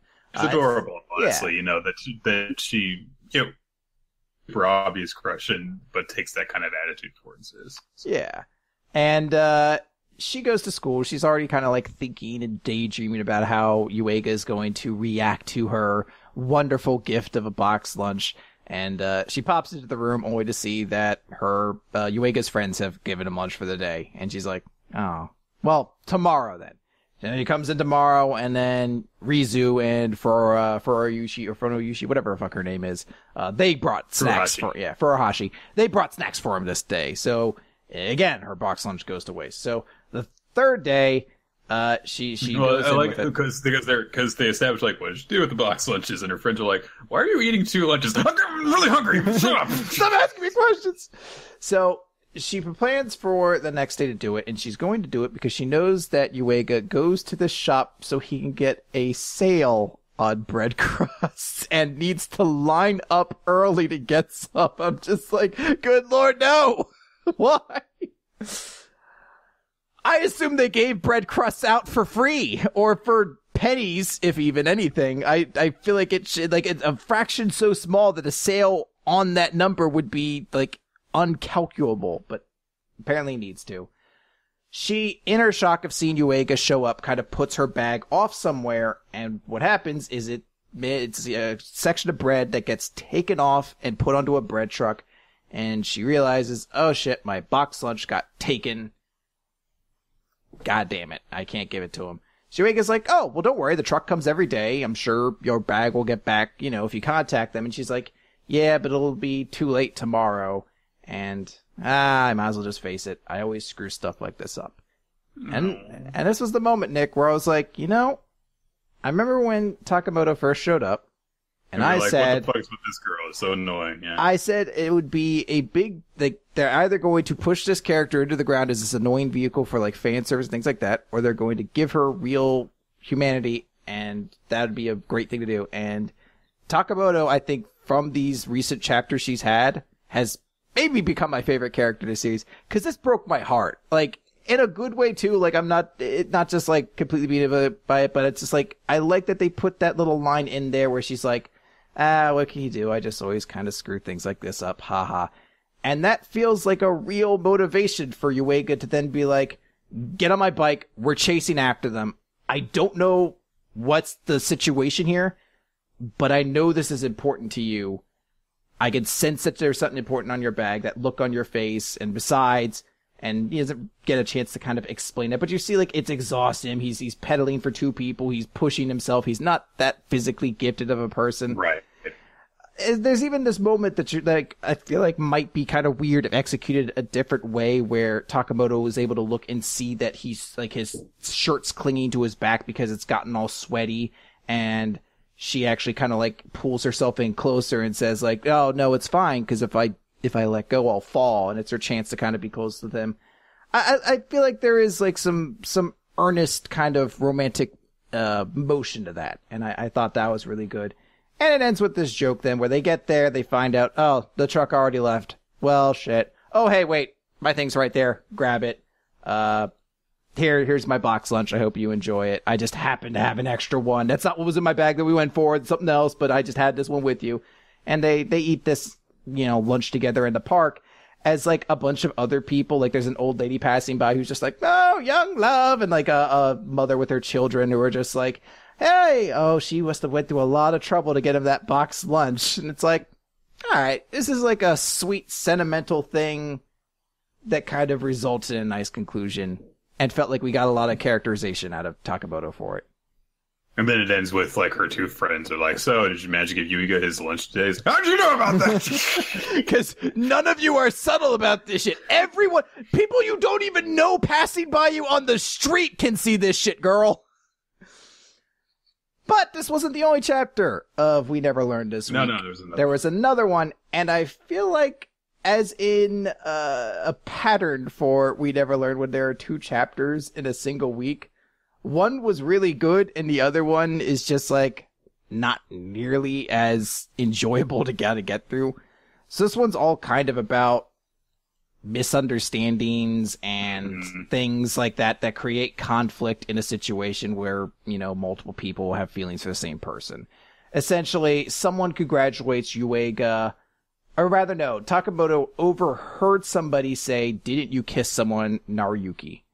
And because of it, she's like, oh, you must have someone you like. And the answer is that you didn't deny it. So, you know, congratulations, good luck, I support you, everything like that. She runs off, and then Furuhashi kind of has a conversation with her. And then she also hears about, like, oh, yeah, someone had a kiss with him. And, like, she starts to get some of those worries. And because Ogata hears it, knows that this is all about her, she's starting to feel a little bit awkward about all of this, too. And the ultimate kind of point is that at the start of this chapter, all the girls were starting to really make legitimate progress in their tutoring. And at the end of this, Ogata and Takamoto basically, like, flunk out of the test they just took. Takamoto gets a 4 and Ogata has a 2. And it's presumably because they're conflicted about what they've kind of are dealing with in their thoughts on Yuiga.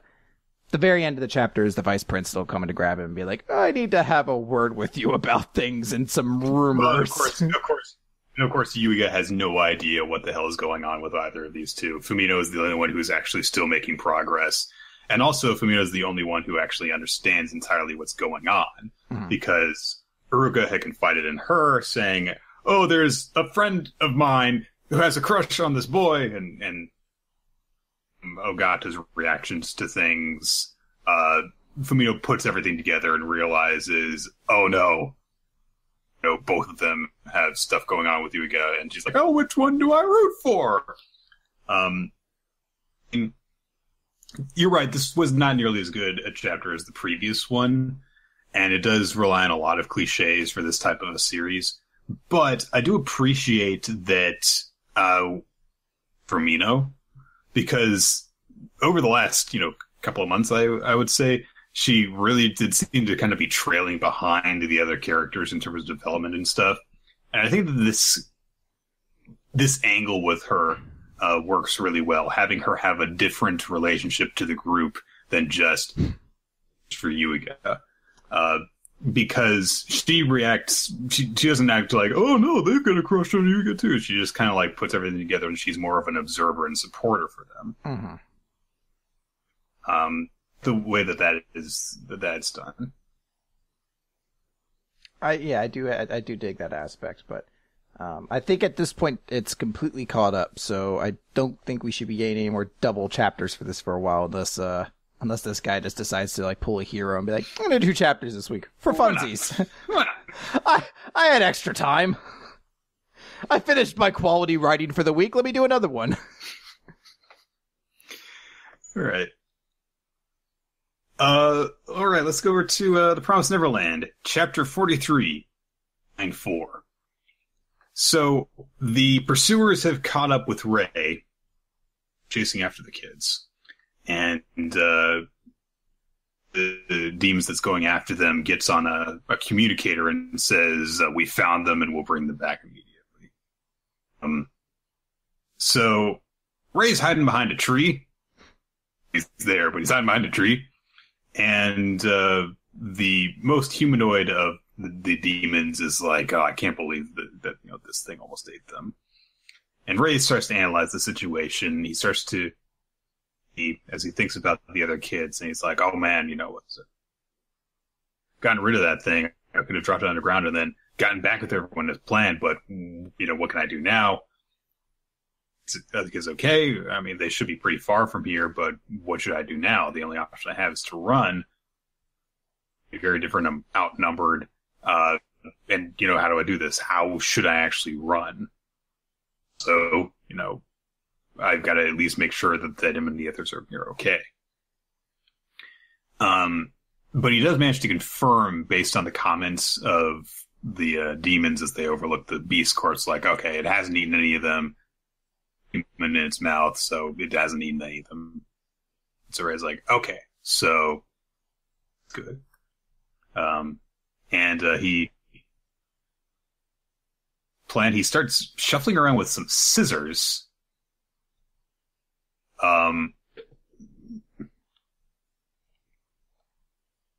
He starts shuffling around with some scissors, and we don't really see what he does with them. Well, I think that's the message he leaves at the very end. He makes a note.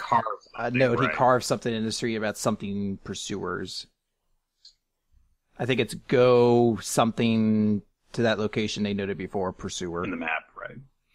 So the pursuers, are like, "Hey, are you alone? What's going on with the others? We should go home. You're not going to be safe out here." But Ray just used that to confirm, okay, that means that the others are fine. So I have to keep their attention on me. I'll make sure that they come only after me, and I can't go back to the group because they'll, just come after me. So I have to go in the opposite direction and separate the pursuers from them. And I have to do this. I can't be thinking about if I can or can't do it. I've got to do this. And he kind of goes, "It'll be easier if I was allowed to die." It's like, oh my god, emo Ray, can fucking get over it. So he leaves that message in the tree, but carving it with the scissors. And he steps out from his hiding spot and says to the pursuers that, all right, everyone's already dead. You're too late. But he shows them off his number. They're like, "Oh, it's 81194. It's the highest grade of them." But Ray says, "I'm not going back to be eaten." And the pursuer says, "You are merely food. Your opinion is meaningless. Get him." It's like, bitch, my opinion means everything. I'm #Ray. As he's running away, like, baby, memories. Like, oh, fuck. He's the annoying one. He's so annoying. Can't wait to eat him. I think we see him eating him a chapter later, like, oh, he tastes like fidget spinners. Nonsense. Ugh. You know what? Covered to the rest of the group, yeah, there is actually more to the chapter. I forgot. We covered to the rest of the group, and of course they're worried about Ray. And Emma's like, "Oh man, he should have met up with us by now. One of them brings up, "Do you think he ran into the pursuers?"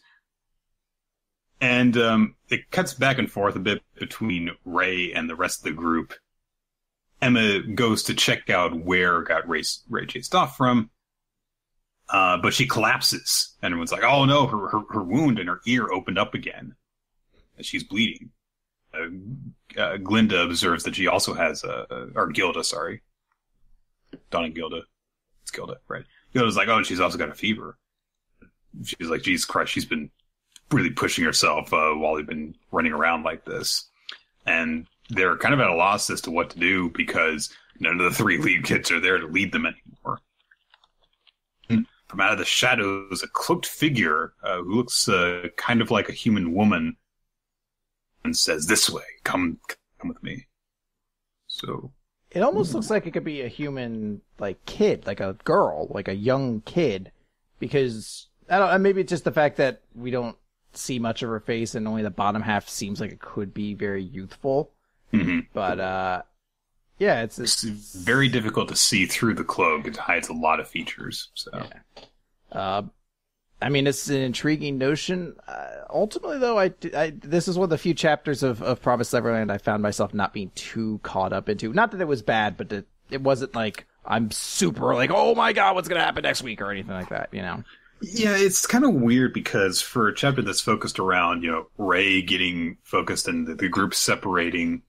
Further, Ray getting chased off by demons. for the actions that are happening in it, I definitely get your point. Especially if you consider that in the same week, we're getting the chapter of Dr. Stone where that group splits up, and it feels like a much bigger deal that's happening. There's also kind of just a fatigue. This was a huge week of Jump. There were a lot of series in it, and I ended up forgetting Dr. Stone twice in this week. Once I forgot to put it in the poll that came up that I put up on the site. And then I also forgot when I was putting the series out in order of our recap. I was like, oh, wait, I'm missing one. Oh, right. Promised Neverland. It just didn't feel very relevant this week. So it just kind of slipped my memory a little bit. Mm-hmm. All right. So we have a chapter of 7 Deadly Sins to get to and not a lot of time to do it in. So chapter 222, The Cursed Lovers. Elizabeth's inside of Merlin, or inside of this spell that's been cast on Merlin, and she's interacting with, I can't remember his name, so I'm calling him Zane from One Direction. The entire conversation has become about how he's like, hey, you stop fucking with my brother. You've been doing this before. And there's a very important thing that kind of comes out of this. We know that there's a person that looks like Elizabeth previously in Melodious's life. And has been kind of a source of conflict for Elizabeth because she doesn't really know what that means for her then. Has he loved someone else and he only loves her because she looks like that person, or what's going on? But as it comes out, that's not the case. She is the person from back then. And not only that, she has been a person that has been in Melodious's life many times over, because every time she dies, her memories are reborn into someone else time and time again. He suggested it's happened 40 or 50 times already. So the notion that Melodious had this girl he loved, he lost her, and his anger turned him into the deadly sin of wrath that we know it. It goes a little bit further, that there are potentially 40 to 50 times that this has happened. And it's like, that's pretty crazy. But she's actually really just happy about this, because that means all the things that he's felt, they've been about her. And she wants to know everything, because she wants to know every sweet word that he's ever said about her, every thought he shared about her. She wants all of that. And Zane's kind of like, all right, good luck with that. Here's them all. Poof. Cut away. Everyone kind of... And then you'll know the depth of your own sins. Everything's kind of fine. Like, Merlin wakes up, no longer affected by the curse. She thanks Escanar. Elizabeth's like, I gotta leave. I'll catch you guys later. And she has this moment where she's on the roof, and Hawk actually goes up to her and is like, hey, are you all right? Do you hurt, anything like that? And she's like, no. Because Hawk is good. Absolutely. She says, no, I'm just really, really happy. And she has this almost full page spread of her kind of thinking of all these moments about Melodious and enjoying them. So it's a very sweet little moment. And the rest of the chapter is basically all about the fact that the 7 Deadly Sins now are on a mission now to retake Camelot. And they're all dressed up in new armor and such.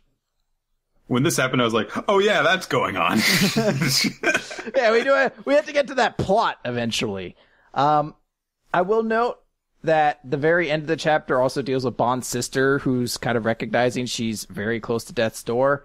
And then I guess she's had some premonition that great dangers ahead of them, as a pretty sinister image closes off the chapter. But the main point of this chapter for me, I guess, was kind of what we got out of that interaction between Zane and Elizabeth.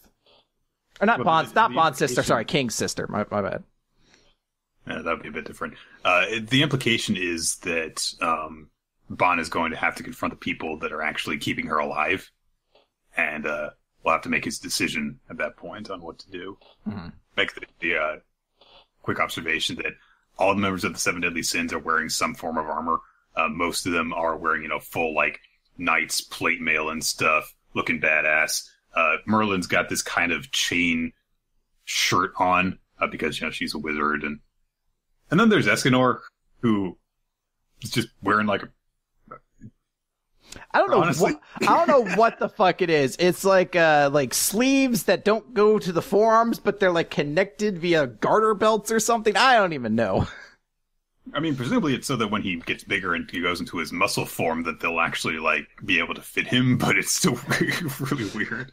It's like everyone gets sweet-ass armor, and he's just like, I guess I'll walk around in fucking parachute pants that you ripped off. Get ready to do a Shakespeare production or something, you know. Oh. I like the chapter. I thought it was very good. I like where things are going, and we shall see what happens in the freeing of Camelot. All right. On from Seven Deadly Sins was Go Over Black Clover. Yeah, that boring, shitty series, Black Clover. Listen to the Q&A. Sorry. Yeah, we made a joke of throwing shade at Black Clover. Let's not say we. I unfortunately did it unintentionally. And then I kept it going. I threw some real shade at Black Clover and that. Very unintentionally, and then it became intentionally over time. So, yeah. 114 Flower of Resolution. Which, however, so on a team with Mimosa and Zerx Lugner. Zerx, because it's not the real Zerx. And Zerx is slacking off while their crystal is being attacked in the team competition. Sorry, Chris. Oh, you don't want to do it. The team competition! Oh, a team competition! So, he's like, hey, we can't just be lying around while this is happening. We've got to get going or we're going to lose. And Zerx is like, I don't mind if I lose. So, who cares? And he specifically says, don't hit me with all that hot-blooded crap. I pulled an all-nighter last night and I'm beat. People can't move if they don't sleep. Sleep takes top priority. I can't argue with that. I do really like this guy. So the other team, we get very briefly introduced to them with their names like Rick Cordell, Forty Gliss, Curtis Wooln. Whatever. Rick Cornell has a very, snidely whiplash kind of mustache. It's super waxed two parts to it, and he's also using Punk Helmet to spy on them, so he looks like he's from a very different series, honestly. So, yeah, we get a little bit more of oh yeah, we're gonna kill these guys, basically. Kind of combination. Crimson Lion King's Knight is using his flame power to put a flame spear on the stone guy's ballista magic. And so it's up to Mimosa and Asta to actually do anything. To use his magic flower guidepost to make a map of the area that acts as radar. Okay, so that's where they are over there. And there's a combination spell coming, so they're attacking. And it's like, okay, and when it's coming from, then I can actually deflect it. And he uses that in combination with his key to, smack the ammo out of the air with his sword.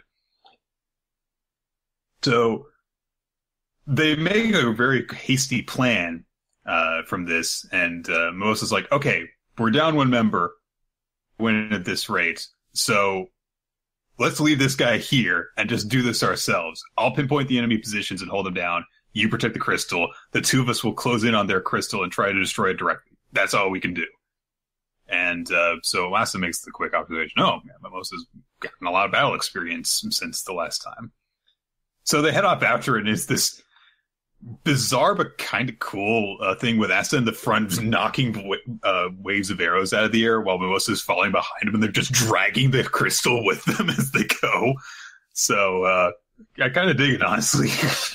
Yeah, when this whole concept was kind of revealed, I was like, are we really going to spend time with Mimosa? I mean, come on. But I like that they showed a lot of growth for her. And also, I kind of sit there and I'm like, she's actually supposed to be really talented too. She's a member of the Golden Dawn. She wouldn't have gotten into the Golden Dawn if she wasn't talented. So, I think this is actually a good decision to make. I'm kind of enjoying getting to see her in a more relevant way. Yeah, so we and get to mid-range on their enemy, and Mimosa launches an attack. She just summons a fucking cannon made of a flower. As you want to do. Yeah, awesome. Summon in order to block it, but still, they can still actually attack from mid-range. Their enemies make a counter strategy really quickly though, and they're like, okay, yeah, if we allow them to get in close combat, then we're basically screwed. Approach this Canada, the crew splits up.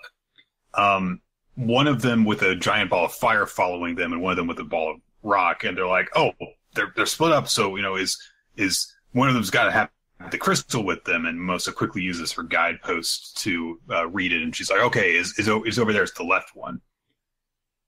But as Asta closes in to attack, all of a sudden a pincher attack gets launched. The guy who was spying on them before has a mid-range spell coming up, the fire guy's attacking them, the rock guy that Asta is approaching is attacking them, and as the attacks start to close in, Mimosa and Asta stumble into this circle on the ground, and Asta gets paralyzed by it. Paralysis trap spell. And the chapter ends with Asta paralyzed, the crystal behind him, and these three huge attacks storming towards them. So, quite an intense chapter, honestly, and I quite liked it. Yeah, it's a good chapter. I do think, though, it's a little bit silly that the wave of attack that's coming from the rock guy is not like, a wave of rock, but it's like a fist that's carrying a mace going forward. I kind of like that. Like the dude was just like, nah, I'm doing this personally, bitch. I could just send the ball rolling towards them, but no, I'm going to summon a rock's fist that's only purpose is to then swing the thing. Yeah, and after crush you, the hand's going to come back to me and like give me a high five. It's very like Green Lantern. All right, let's wrap this. A quick intense chapter like that. Let's do One Piece though to finish things off. All right, so we are completely out of the flashback now for One Piece. Things have turned south because Big Mom got so upset from Mother Carmel's portrait shattering that she not only paralyzed everyone, but also exploded the missile launchers. And so the Alliance is in full retreat mode, trying to get away. Summoned his ultimate, I guess, technique, which is a giant goddamn castle, which he calls everyone into to hide. A bunch of different things happen in the course of this chapter. I guess I'll just start on one that'll be really quick to get through, which is one of the people that's been invited. One of the important party guests realizes that the Tamane box is now unattended in the panic. So he goes after it, but at one point during the scuffle, who was it exactly that this happens? I'm not sure exactly why it happens, but he gets knocked over by a wave of cake or something like that. I think, and so he stumbles. Another one of Big Mom's like shouts that she was doing. I guess that must be it. So it sends the Tamane box flying off of the giant cake, the giant wedding cake. So, but yeah, the Big Mom pirates are starting to recover because they're like stuffing their ears with candy, and it's not looking especially good. Brule gets snagged off of Caesar Clown's back, and there is a brief string of like no dialogue, just kind of reactions of people going because Carrot and Nami and Chopper all get snagged by various members of the Big Mom pirates. But at that moment, we cut over to where Sanji is staring down his father and siblings and makes a quick gesture towards them. And they look at each other and they don their armor. And we get a fucking goddamn transformation sequence as they don it. It's like it really is kind of reminiscent of the Sailor Moon sequence, because they're, these bands of energy while they're naked and the armor forms around them. Which, like, Sentai transformation music, theme played in your mind when this happened? Because there's actually a theme I think that's supposed to be playing right then. But in your mind, when this gets adapted into anime, you just know damn well there's going to be a Germa 66, Germa 66.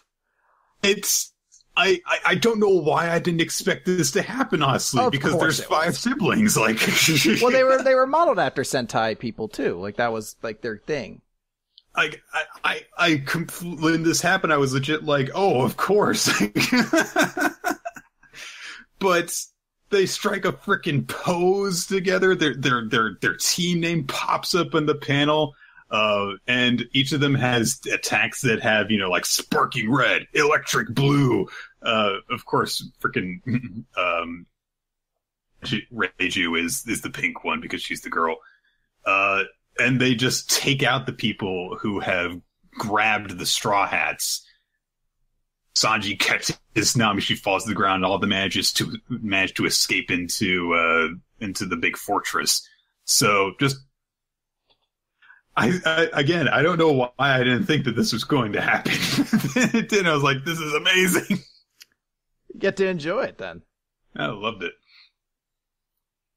So that's the first half of the chapter, basically, is everyone manages to get inside of Capone's, does take a few pot shots at Big Mom, but they're stopped by Prospero, who then proceeds to essentially disable the entire fortress by jamming it all with his candy. So they're just kind of trapped like rats now inside of it with no way to fight back, as they're kind of slow as they're floating away, and they're not moving very quickly. So everyone's like, okay, we need to like make a really quick emergency plan here. And Capone is really upset because, like, god damn it, we spent a year on this assassination plan and now it's ruined. Meanwhile, Luffy's just like, this is great, you turned into a huge castle, it's awesome.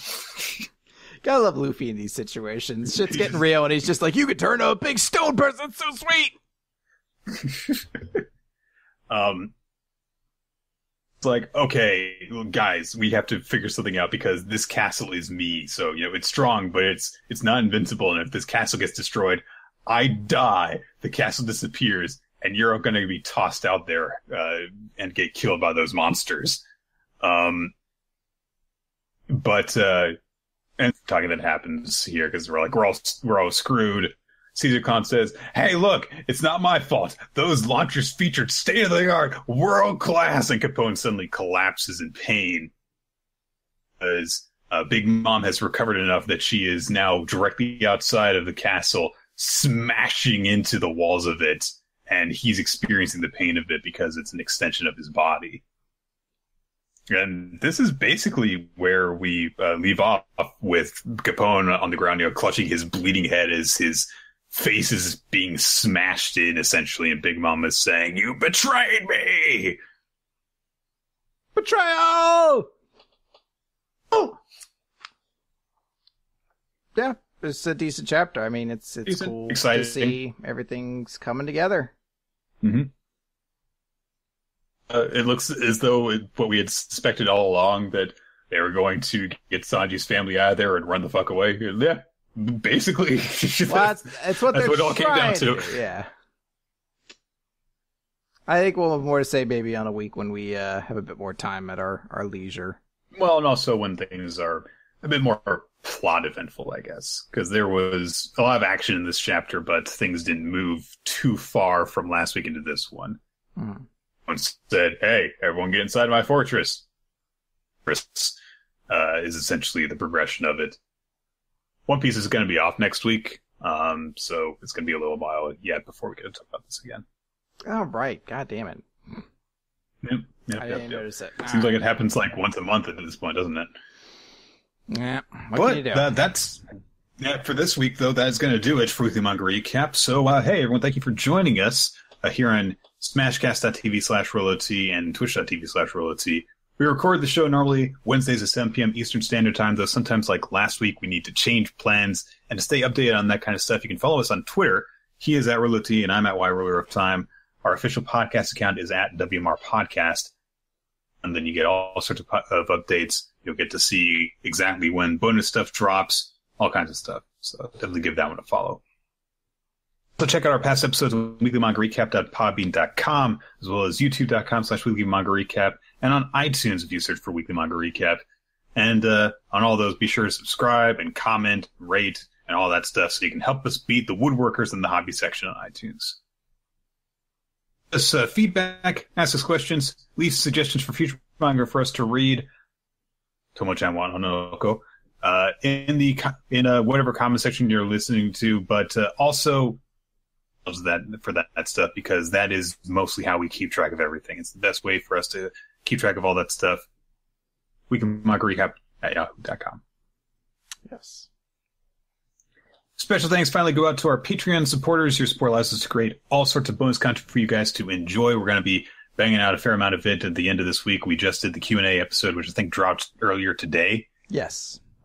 And so thank you guys for all that support. Yes, I think our bonus pod should be out very soon. And we will get a commentary out for this month as well. I don't know if we would do a Digimon commentary. I don't think we've done one of those in a little bit. So yeah, you're right. Maybe we can jump to on that. But I want to give a special thanks to Charles McNeil, Ben Cooper, Demon Ninja, and Kenneth Smythe? Smith? Smith. Smythe. How's it spelled? Smith. I want to give a special thanks to all you guys. Thank you very much for supporting the show. Yeah. Smithy? Your support is greatly appreciated, so thank you very much, guys. Boosh. And of course, thanks to the guys who help make the podcast what it is. Steve Mann, our talk artist. You can check out his work in a bunch of different places, including his own Patreon, patreon.com/Steve Mann. You can see the full versions of the title cards that he does for us, as well as if you actually become a patron of his, you get access to his not safe for work content. Also to Infamous Planet for creating the special frame that we have for the video version of the... Yes. That's going to do it. Well, we also have to do our MVPs. God damn it! I need to write this down in the fucking notepad that I've got for this, because I always forget that shit. It either happens at the end when you remind me, or at the very beginning. All right. Favorite series of the week. Go ahead. My favorite series this week was actually We Never Learn. I really enjoyed the chapter with Takamoto and the box lunch. I thought there were so many very just preciously cute moments there that felt genuinely heartwarming, and it all kind of built together to something that was really enjoyable and fun. So I really dug that chapter, and I'm glad to see more of the promise from We Never Learn paying off. Yeah. I was quite happy with how that went. It wasn't my favorite series this week, though. That's going to go with Dr. Stone. I thought that it was surprisingly emotional for how sudden it was, parting of ways, and really excited to see what happens after this point. But I totally get, your choice was a good chapter too. MVP. Man. I can't just go with Takamoto, honestly. I could just, she was the reason for it. You know what, though? I think I'm gonna go with Rindo, though. Sorry, Jeff made a joke in the chat that just seemed really mean, but it was very funny about the podcast being a We Never Listened for him now that We Never Learned has been voted Captor of the Week. Sorry, Rindo as character MVP. I just thought that end of the chapter visual of her and just the earlier point in the chapter where she's like, let me do the grabby thingy. It's just she's just such a fun character, and I liked seeing the adorable side of her that mixed with that terrifying psycho side at the end. So, I like that. And I'm actually going to go with Kanata from Astra Lost in Space, because I really liked the conclusion that he had to everything, where he was just like, you know what, fuck it, we're family now. Let's go back home and survive despite them now. It was a big inspirational moment. The chapter then ends with them all driving off in one direction of the highway after splitting up, but Paul Walker's in the car next to them, and we're getting ready for the next movie where... we're getting ready for the next movie where The Rock's actually a good guy on the team, and we're going to kind of see what they do with that now. So it's like all their bad guys kind of join up and become friends of theirs eventually, part of the family. It's cool. I like it. He's in another ship next to them. everything like you talk about this has turned a lot of things into, and then they die. It's not about them dying. But Paul Walker died after that point, so that's what that became about. The scene was their way of handling the fact that he died in real life. It was their way of sending the character off without killing him in the movies. I just made a reference to the fucking Fast and the Furious franchise, which I haven't seen, but they call each other family a lot, and I referenced the scene from the series in this. By the way, I want to like almost end the episode on this, but I promise myself not to forget. If you guys are curious, I recently did an appearance on the World Trigger podcast.